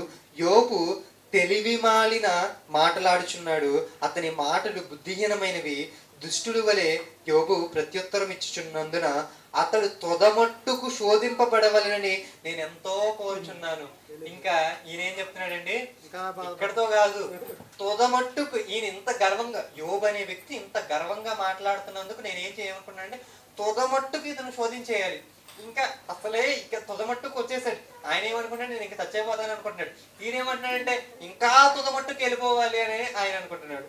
ఇలా అసలే బాధపడతాను ఆయన మీద, ఈయన ఏం చేస్తున్నాడు, ఇంకా కొంచెం బాధని పెంచుతున్నాడు. ఆ తర్వాత 35వ అధ్యాయంలో ఒకసారి ఆలోచించు, దేవుడు ఎలీహు చెప్తాడు అనమాట, నువ్వు నీతి చేస్తే దేవునికి ఏమైనా అవుతుందా, నువ్వు దుష్కార్యం చేస్తే దేవునికి ఏమైనా అవుతుందా, దేవుడు దీనికి పేయిగా ఉన్నవాడు, నువ్వు నీతి చేసినా అన్యాయం చేసినా న్యాయం చేసినా అది దేవునికి వర్తించదు, పక్కనున్న మనుషులకే వర్తిస్తుందని 35వ అధ్యాయంలో ఆయన చెబుతాడండి.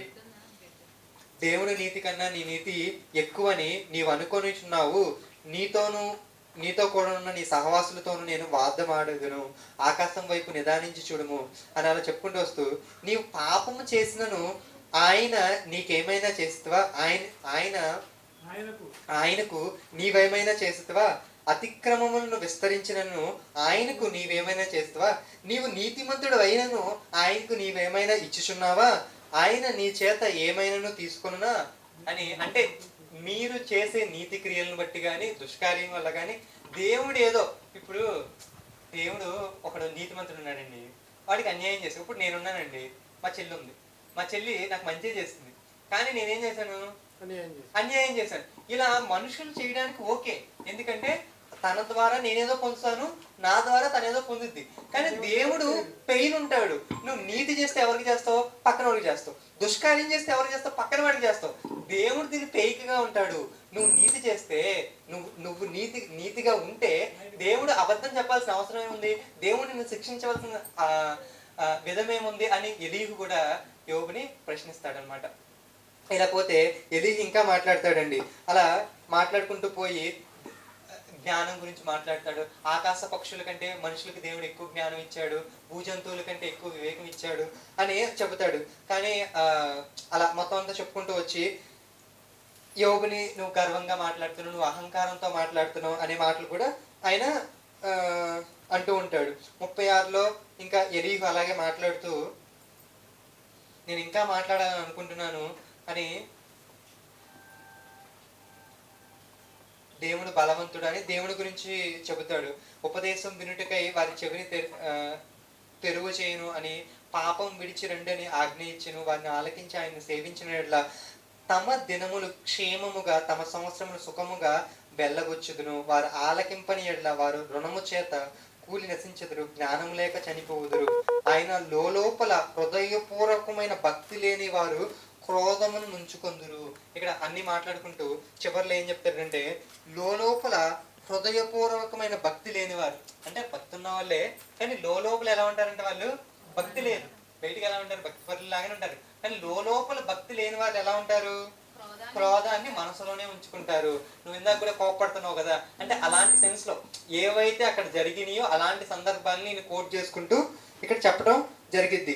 అంతేకాక బాధలో నుండి ఆయన నిన్ను తప్పించును, ఇరుకులేని విశాల స్థలమునకు నిన్ను తోడ్కొని వచ్చును, నీ ఆహారమును కొవ్వుతో నింపును అని అలా ఆయన చెప్పుకుంటూ వస్తాడండి. ఇదంతా కూడా ఎలీహు సంభాషణ. దేవుని గురించి మాట్లాడతాడు, యోబులో ఉన్న గర్వం గురించి ప్రశ్నిస్తాడు. దేవుడు మహాబలుడు, మహాబలవంతుడు, ఎవరిని తిరస్కారం చేయడు. అంటే దేవుడికి తిరస్కారం ఏంటంటే ఒకరిని తృణీకరించాల్సిన అవసరం ఆయనకి లేదు అనే భావంలో చెబుతాడు. శ్రమ అనేది బోధనకి, అంటే లేకపోతే ఒక పాఠం చెప్పడానికి, ఒక సాధనకు మాత్రమే కానీ అది శిక్షించడానికి మాత్రమే ఒక విధి అన్నట్టుగా ఆయన ఏమి అంటే శిక్షకు మాత్రమే బాధ కాదు కానీ వేరే దానికి కూడా వాడచ్చు. దేవుడు వేరే రకంగా కూడా ఇది కూడా మాట్లాడే ఒక విధం అని ఒక మంచి మాటను కూడా ఈయన చెబుతాడు అనమాట. అలా ఇంకా ముందుకెళ్ళిపోతే 37వ అధ్యాయంలో దీనిని బట్టి నా హృదయం వణుకుచున్నది, దాని స్థలములో నుండి అది కదింపబడుచున్నది అంటే గర్జన గురించి, ఆకాశ విశాలమంతటి కింద ఆయన దానిని నివసింపజేయును. అలా మాట్లాడుకుంటూ ఉరుము ధ్వని గర్జించును, ఆయన భీకరమైన స్వరంతో గర్జించును అని దేవుని గురించి కొంచెం గొప్ప గొప్ప విషయాలన్నీ, ప్రకృతిలో జరిగే అద్భుతాలని, ఉరుముల గురించి, ధ్వనుల గురించి అలాంటి వాటిని కూడా ప్రస్తావిస్తాడనమాట. ఇక చివరిలో కంక్లూషన్లో మనుషులందరూ ఆయన సృష్టి కార్యం తెలుసుకోవాలని చెబుతాడు. అలా కొన్ని విషయాలు కూడా చెప్తాడండి ఇక్కడ. ఒక్క నిమిషం. ఈ అధ్యాయంలో ఇంకా కొన్ని విషయాలు కూడా ఉంటాయి. ఏంటంటే ప్రకృతిలో ఉన్న కొన్ని రహస్యాలను కూడా ఆయన చెబుతాడు.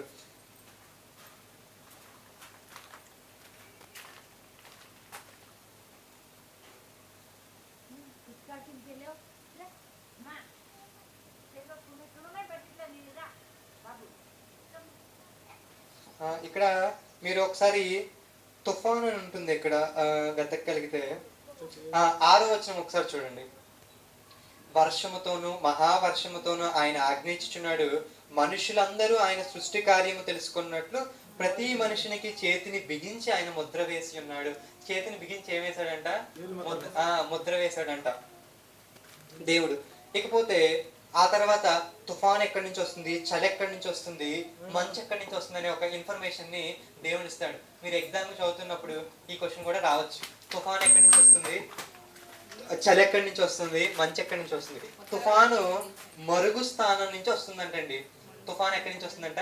మరుగు స్థానం నుండి, అంటే మరుగుతున్న దగ్గర నుంచి వస్తుందంట. అంతే కదండి. అక్కడి నుంచి ఏ తుఫాన్ అయినా సముద్రంలో ఉన్న దానిలో నుంచి వస్తుంది. అలాగే చలి ఎక్కడి నుంచి వస్తుందంటే ఉత్తర దిక్కు నుంచి వస్తుందంట. మంచు దేవుని ఊపిరి దగ్గర నుంచి, దేవుని ఊపిరే మంచుగా వస్తుందని చెబుతాడు. ఇక్కడ దేవునికి ఒక పేరు కూడా ఈ అధ్యాయంలో ఇస్తారండి, అది చివరిలో ఉంటుంది. ఆయన మనకు అగోచరుడు. అగోచరుడు అంటే ఆయన మనకి అంతుపట్టడు అని అలా చెప్పి దాన్ని ముగిస్తాడు. ఇప్పుడు దేవుడు ఎంటర్ అవుతాడు. ఎలీహు ఇక్కడతో మాట్లాడతాడు. వెంటనే అప్పుడు యెహోవా సుడిగాలి నుండి యోబుతో మాట్లాడాడు.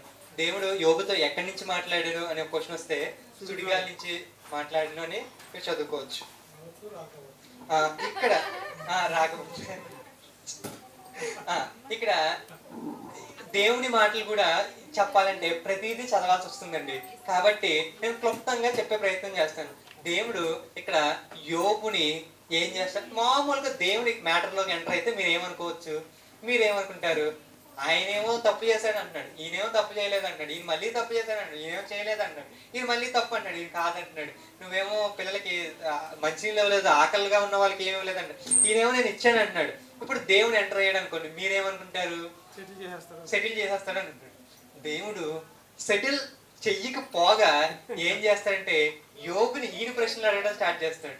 అసలే బాధల్లో ఉన్నాడు, ఇక దేవుడు వచ్చిన తర్వాత అయినా తన బాధ తీరిద్దేమో అనుకుంటే ఏమవుతుందంటే చాలా ఎక్కువ.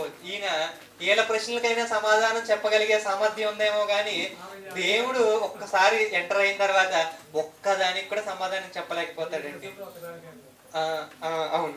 ఇక్కడ ఈయన దేని గురించి అంటే సృష్టిలో ఉన్న దాని గురించి, ప్రకృతి గురించి, భూమి గురించి, సముద్రం గురించి, ప్రకృతి గురించి, నక్షత్రాల గురించి, వాతావరణం గురించి చెప్తాడండి. జంతు ప్రపంచం గురించి చెప్తారు. ఆయన పుట్టుక గురించి, మనుషుల పుట్టుకల గురించి, ప్రాణుల పుట్టుక గురించి, పక్షులకున్న జ్ఞానం గురించి, ఇలా అన్నిటి గురించి చెప్తారు. దీనిలో మంచు గురించి చాలా విషయాలు ఉంటాయి. ఇవన్నీ మీకు చదివితేనే అర్థమవుతుంది. ఇప్పుడు నేను ఎక్స్ప్లెయిన్ చేయాలంటే చాలా కష్టమైపోతుంది. కానీ మీకు ఒక బిట్ రావచ్చు. అదేంటంటే దేవుడు ఒక జంతువుని తెలివి లేని దానిగా చేశాను అన్నాడు.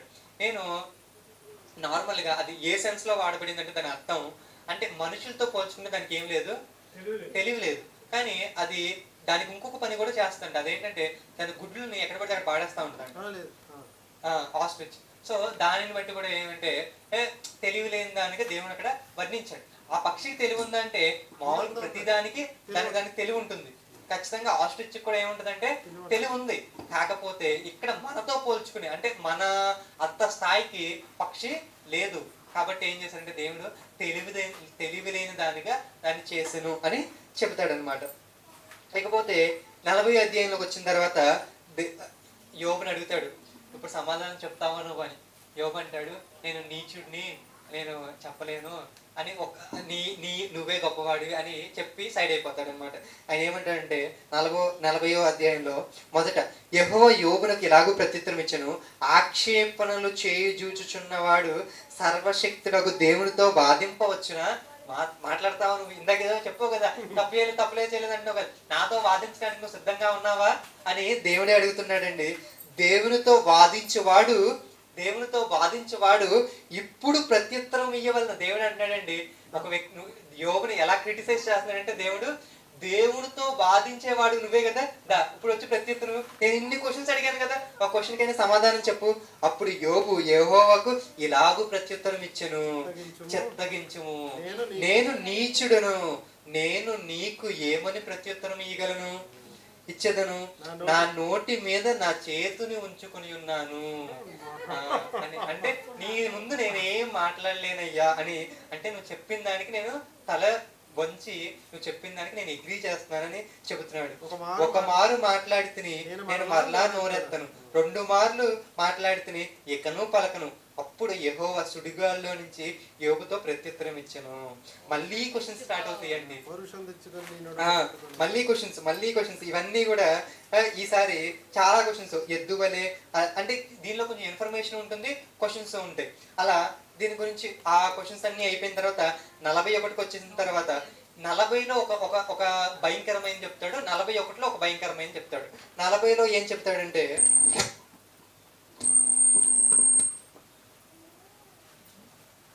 40లో దేని గురించి చెప్తాడంటే, మనుష్యులు నువ్వు నువ్వు నువ్వేమనుకుంటున్నావు అంటే మనుషుడే గొప్పవాడు అని అనుకుంటున్నావు కదా, అయితే నీకు ఒక విషయం చెప్పాలి.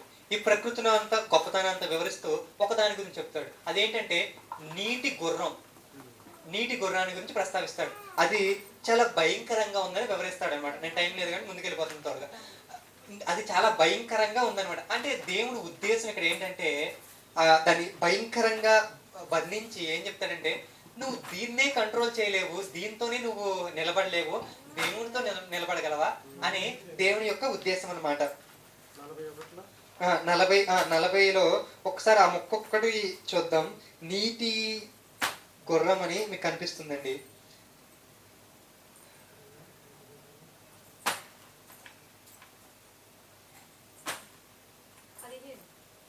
15 చదవండి. నేను చేసిన నీటి గుర్రమును నీ చూచున్నావు కదా, ఎద్దువలే అది గడ్డి మేయును, దాని శక్తి దాని నడుములో ఉన్నది, దాని బలము దాని కడుపు నరములలో ఉన్నది. దేవదారు చెట్టు కొమ్మ వంగినట్లు అది తన తోకను వంచును. ఆ చెట్టు అంత తోక అంటే చూడండి, అసలు తోకే అంత ఉంటే అది ఎంత ఉంటుంది. దాని తొడలు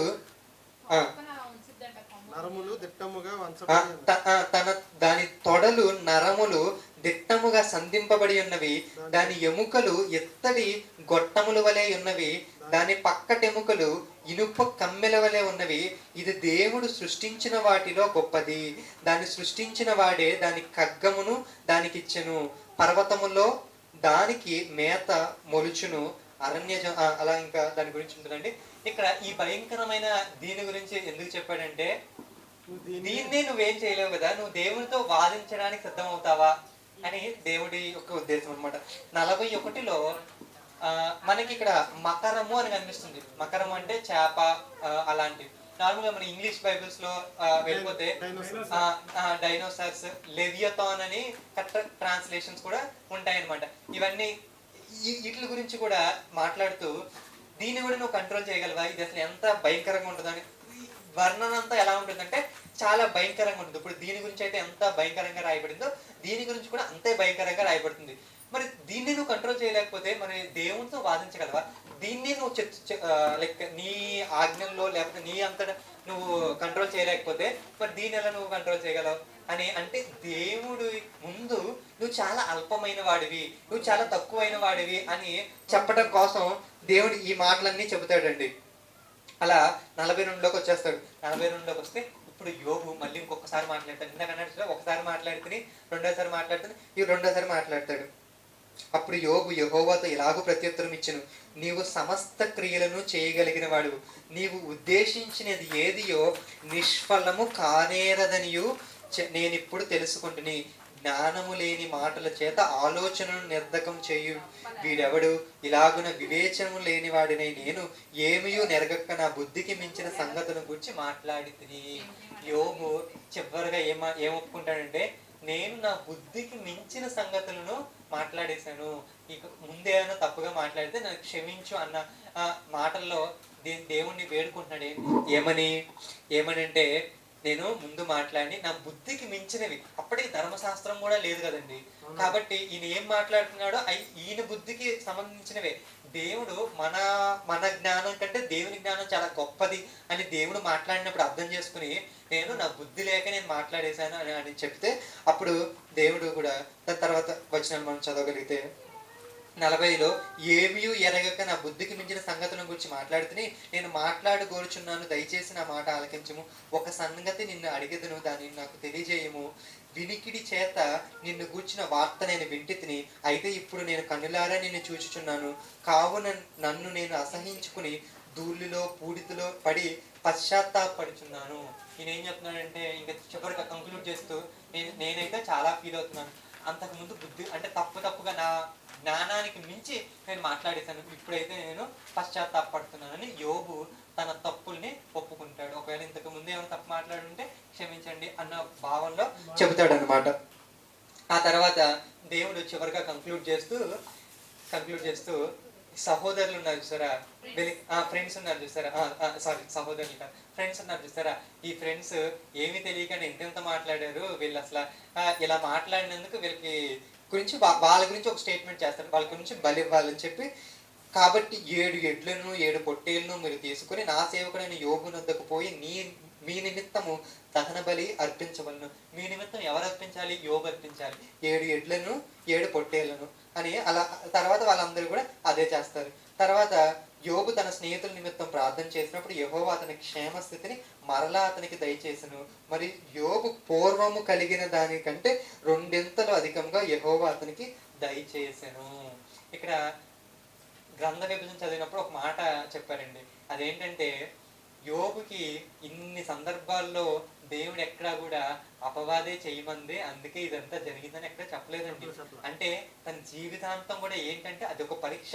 ఆ పరీక్షలో తెలియకుండా ఏం చేయాలి? నిలబడాలి. కష్టం ద్వారా కూడా దేవుడు మాట్లాడతాడు. దాని ద్వారా నువ్వేం చేయాలి? నేర్చుకోవాలి, పాఠం నేర్చుకోవాలి. ఈరోజు మనకు కూడా చాలా కష్టాలు వస్తాయండి. కష్టాలు వచ్చినప్పుడు దేవుణ్ణి విడిచిపెట్టే వారంగా మనం ఉండకూడదు. యోబులాగా ఎలా ఉండాలి? దేవుళ్ళు మరింత ఎక్కువగా. మరి నాకు అనిపించిందని చదువుతున్నప్పుడు ఆయన బాధను చూస్తే ఇప్పుడు కాకపోతే ఇప్పుడైనా చెప్పొచ్చు కదా. అట్లీస్ట్ చెబితే ఈయన బాధ ఈయన ఎలాగో తట్టుకుంటున్నాడు కదా, అట్లీస్ట్ ఈ విషయం చెబితే కొంచెం సంతోషంగా వెళ్ళిపోతాడు కదా. అంటే బాధను ఎలాగో అనిపించేశాడు. ఆల్రెడీ ఇన్ని మంది అయినా కూడా యెహోవా ఇచ్చును యెహోవా అని చెప్పేశాడు కదా. అంటే తనకు మంచి విశ్వాసమే ఉంది కదా. ఇప్పుడు కురుపులు కారతా అంటే ఇప్పుడు అంటే ఆ బాధ పడుతున్న వాళ్ళకి ఆ బాధ తెలుస్తుంది కదండి. ఇప్పుడు బయట నుంచి చూస్తున్న వాళ్ళకి మనకేమనిపిస్తుంది అంటే చెప్పకూడదు అలాగే ఉండాలి అని అనిపించదు. కానీ బాధపడుతున్న వాళ్ళకి 1 రోజు ఉంటారు, 2 రోజులు ఉంటారు, 3 రోజులు ఉంటారు, 4 రోజులు ఉంటారు, 5 రోజులు ఉంటారు. పుండ్లు కారి నొప్పి వస్తానే ఉందనుకోండి. ఇంకా ఏ రోజు కాకపోతే 1 రోజైనా చెప్పకపోతే ఆయన ఎంత బాధని అనుభవిస్తాడండి. ఎంత బాధని అనుభవిస్తూ కూడా దేవుడు ఏమీ చెప్పడు.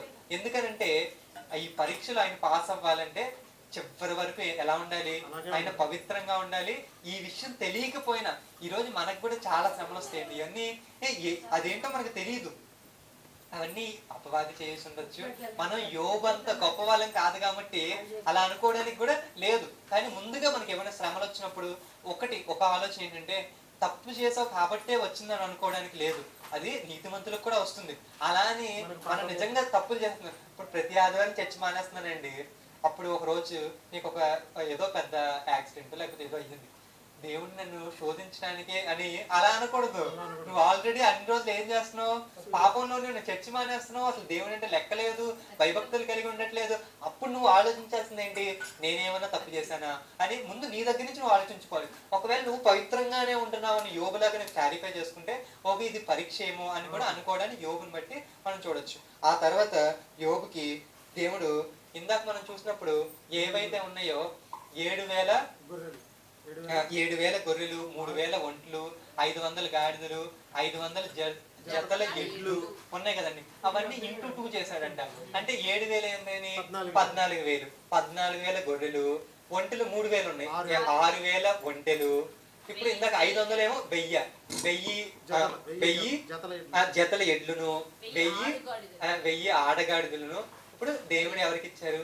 యోబుకి ఇచ్చారు. కానీ పిల్లలు మాత్రం అంతే మంది ఉన్నారు, 10 మంది. వీళ్ళు కూడా 10 మంది.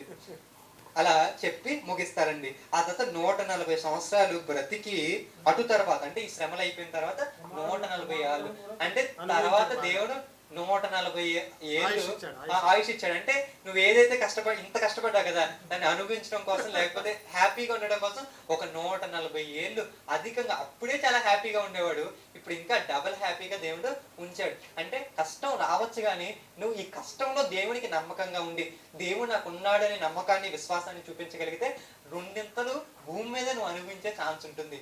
లేకపోయినా పరలోకంలో 100 రెట్లు అనుభవించే ఛాన్స్ ఉంది. యోబు గ్రంథం నుంచి మనం నేర్చుకోవచ్చు. పరీక్షకి ఇంక మీకు అర్థమైంది, నాకు చెప్పే గొంతుకు కూడా లేదు. లైక్ నార్మల్గా చదువుతున్నప్పుడు యోబు స్నేహితులు మాట్లాడతారు చూసారా, అట్లా కొంచెం తక్కువగా చదివి ముందు ఫస్ట్ 2 అధ్యాయాలు 3 అధ్యాయాలు బాగా చదివేయండి, చివరి అధ్యాయాలు బాగా చదివేయండి. ఈ మధ్యలో ఉన్నాయి చూసారా, ఈ మధ్యలో కూడా చాలా ఇంపార్టెంట్. 3వ రౌండ్ లో వాళ్ళు మాట్లాడతారు చూసారా, అది చాలా ఇన్ఫర్మేషన్ ఉంటుంది. ఖచ్చితంగా 3వ రౌండ్ లో మీరు ఖచ్చితంగా చదవకపోతే చాలా బిట్లు పోతాయి. 2వ రౌండ్ లో కూడా కొన్ని బిట్లు ఉంటాయి, మొదటి రౌండ్ లో కూడా ఉంటాయి. కాకపోతే మొదటి రౌండ్ లో కొంచెం తక్కువగా ఉంటాయి, రెండో రౌండ్ లో కొంచెం తక్కువగా ఉండొచ్చు అని అనుకుంటున్నాను. ఇవి ఒకవేళ రాకపోతే నాకు సంబంధం లేదండి. నేను ఊరికే జస్ట్ చదివిన అంటే బుక్ చదివిన దాన్ని బట్టి అలా అనిపించింది. అంటే నేను ఈ గ్రంథ విభజన చెప్తున్నప్పుడు ఎక్కడ ఎక్కువ చెప్పాలంటే మూడో రౌండ్ మాత్రం ఒక 10 నిమిషాలు పావుగంట చెప్పాలి, మొదటి రౌండ్ ఆఫ్ కాన్వర్జేషన్ ని ఒక 10 నిమిషాలు చెప్పాలి అని నేను అనుకున్నాను. నాకు అలా అనిపించింది కాబట్టి అలా చెప్పాను. ఒకవేళ తప్పు అయితే మనం అయి ఉండొచ్చు. కాబట్టి అంతా చదువుకోవడం అనేది అత్యుత్తమం. అస్సలు చదవని వాళ్ళు ఉంటారు చూసారా, అలాంటి వాళ్ళ కోసం నేను చెప్పింది. ఇప్పుడు చదువుకునే వాళ్ళు మొత్తం పుస్తకం అంతా చదువుకోవాలి. అసలు చదవలేని వాళ్ళు, లేకపోతే ఇప్పుడే నేను ఓపెన్ చేస్తున్నాను, లేకపోతే పేపర్ చదివా నాకు ఏం గుర్తులేదు అని అనుకున్న వాళ్ళు అట్లీస్ట్ ముందు వెనక బాగా చదివి ఆ third round second round conversations బాగా చదివితే ఇంకా ఒక రోజే ఉంది కాబట్టి ఒకవేళ అలా చూసుకుంటే మేబీ ఎక్కువ మార్కులు రావచ్చు. అంటే అవుట్ ఆఫ్ అయితే ఖచ్చితంగా రావు. అవుట్ ఆఫ్ ఎప్పుడు వస్తాయి? ఖచ్చితంగా మొత్తం అన్ని చదివితేనే వస్తాయి. అలా సరేనండి, ప్రార్థన చేసుకుందాం. ప్రియా పరలోకమందున్న మా కన్న తండ్రి, యోగ గ్రంథం గురించి మేము చూసాం తండ్రి. ఇదిగోండి తండ్రి, మీరు రాసిచ్చిన విషయాల్ని ఇది ప్రతి దానిలోనూ యోగ యొక్క గొప్పతనాన్ని మీరు వివరించిన తీరు, ఆయన పడిన శ్రమను, ఆయన పడుతున్న బాధని ఆయన వర్ణించిన తీరు అంతా చూస్తే శ్రమల్లో ఇలా ఉండొచ్చా అని ఆయన నేర్పించిన విధానాన్ని బట్టి నిజంగా తండ్రి మేము చాలా నేర్చుకున్నాం తండ్రి. అవన్నీ మా జీవితంలో అలవర్చుకుని రేపు జరగబోయే పరీక్షకు కూడా యోగ గ్రంథం, తెస్సలోనికీయుల మొదటి పత్రిక, రెండో పత్రిక ఇవన్నీ చదివి బాగా పరీక్ష రాయడానికి ఇదిగోండి తండ్రి మంచి జ్ఞాపక శక్తి, మంచి సమయోచితమైన ఆలోచనలు ఇవ్వాలని కోరుకుంటూ చిన్ని ప్రార్థన యేసుక్రీస్తు వారి నామంలో అడిగి వేడుకుంటున్నాం తండ్రి. ఆమేన్.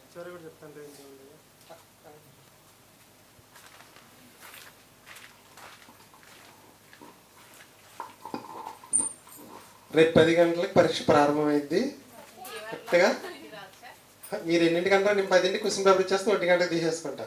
మళ్ళీ నేను పేపర్ కరెక్షన్ చేయాలి, మళ్ళీ మీకు తెల్లవారి అన్నీ ఇవ్వాలి. మొత్తం సుమారు 12 మంది 15 మంది రాస్తారు. ఇప్పటివరకు ఏం చదవలేదు అన్నవాళ్ళు వచ్చేసి కూర్చొని చక్కగా రాయించండి పరీక్ష. ఆల్రెడీ 70 మార్కులు చెప్పేసాను నేను, బుక్ ఇచ్చేసాను కదా. నువ్వు నాగలక్ష్మి నువ్వు రాలేదు. ఫస్ట్ 20 పాయింట్లో 10 ఇస్తా, 20 మార్కులు. తర్వాత క్వశ్చన్లన్నీ వచ్చేస్తా, ఒకదానికి 2 మార్కులు. ఎందుకంటే కావ్యాన్ని అడిగినా చెప్తే వీడియో పెడతాను చూడండి. ప్రార్థన చేసి ముగించుకుందాం.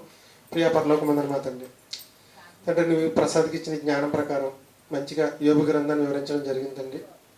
భవిష్యత్తులో ఇంకా దానికి సంబంధించి కొన్ని పాఠాలు చెప్పాలనుకుంటున్నాను తండ్రి. అవి కూడా చెప్పే సమయాన్ని, బోధించే శక్తిని, విని గ్రహించే శక్తిని బిడ్డలకు కూడా ఇవ్వమని క్రీస్తునామని ప్రార్థన అడిగి వేడుకుంటున్నాం పరమ తండ్రి. ఆమె తండ్రి అయిన దేవుని దయ, కుమారుడైన యేసుక్రీస్తు వారి కృప, పరిశుద్ధాత్మ దేవుని అన్యోన్య సహవాసం సదాకాలం మనందరికీ తోడైండి నడిపించును గాక. ఆమె కొంచెం తోవే ఉంది. నేను రాత్రి పట్టుకెళ్ళిపోదాం అన్న, నా మాట ఉన్నది ఎవరు ఆడదు. మా అమ్మ చక్కగా తోవుకున్నది. ఇప్పుడు వెళ్ళి పడుకునే వాళ్ళు ఇప్పుడు మళ్ళీ 1 గంట పని మీకు.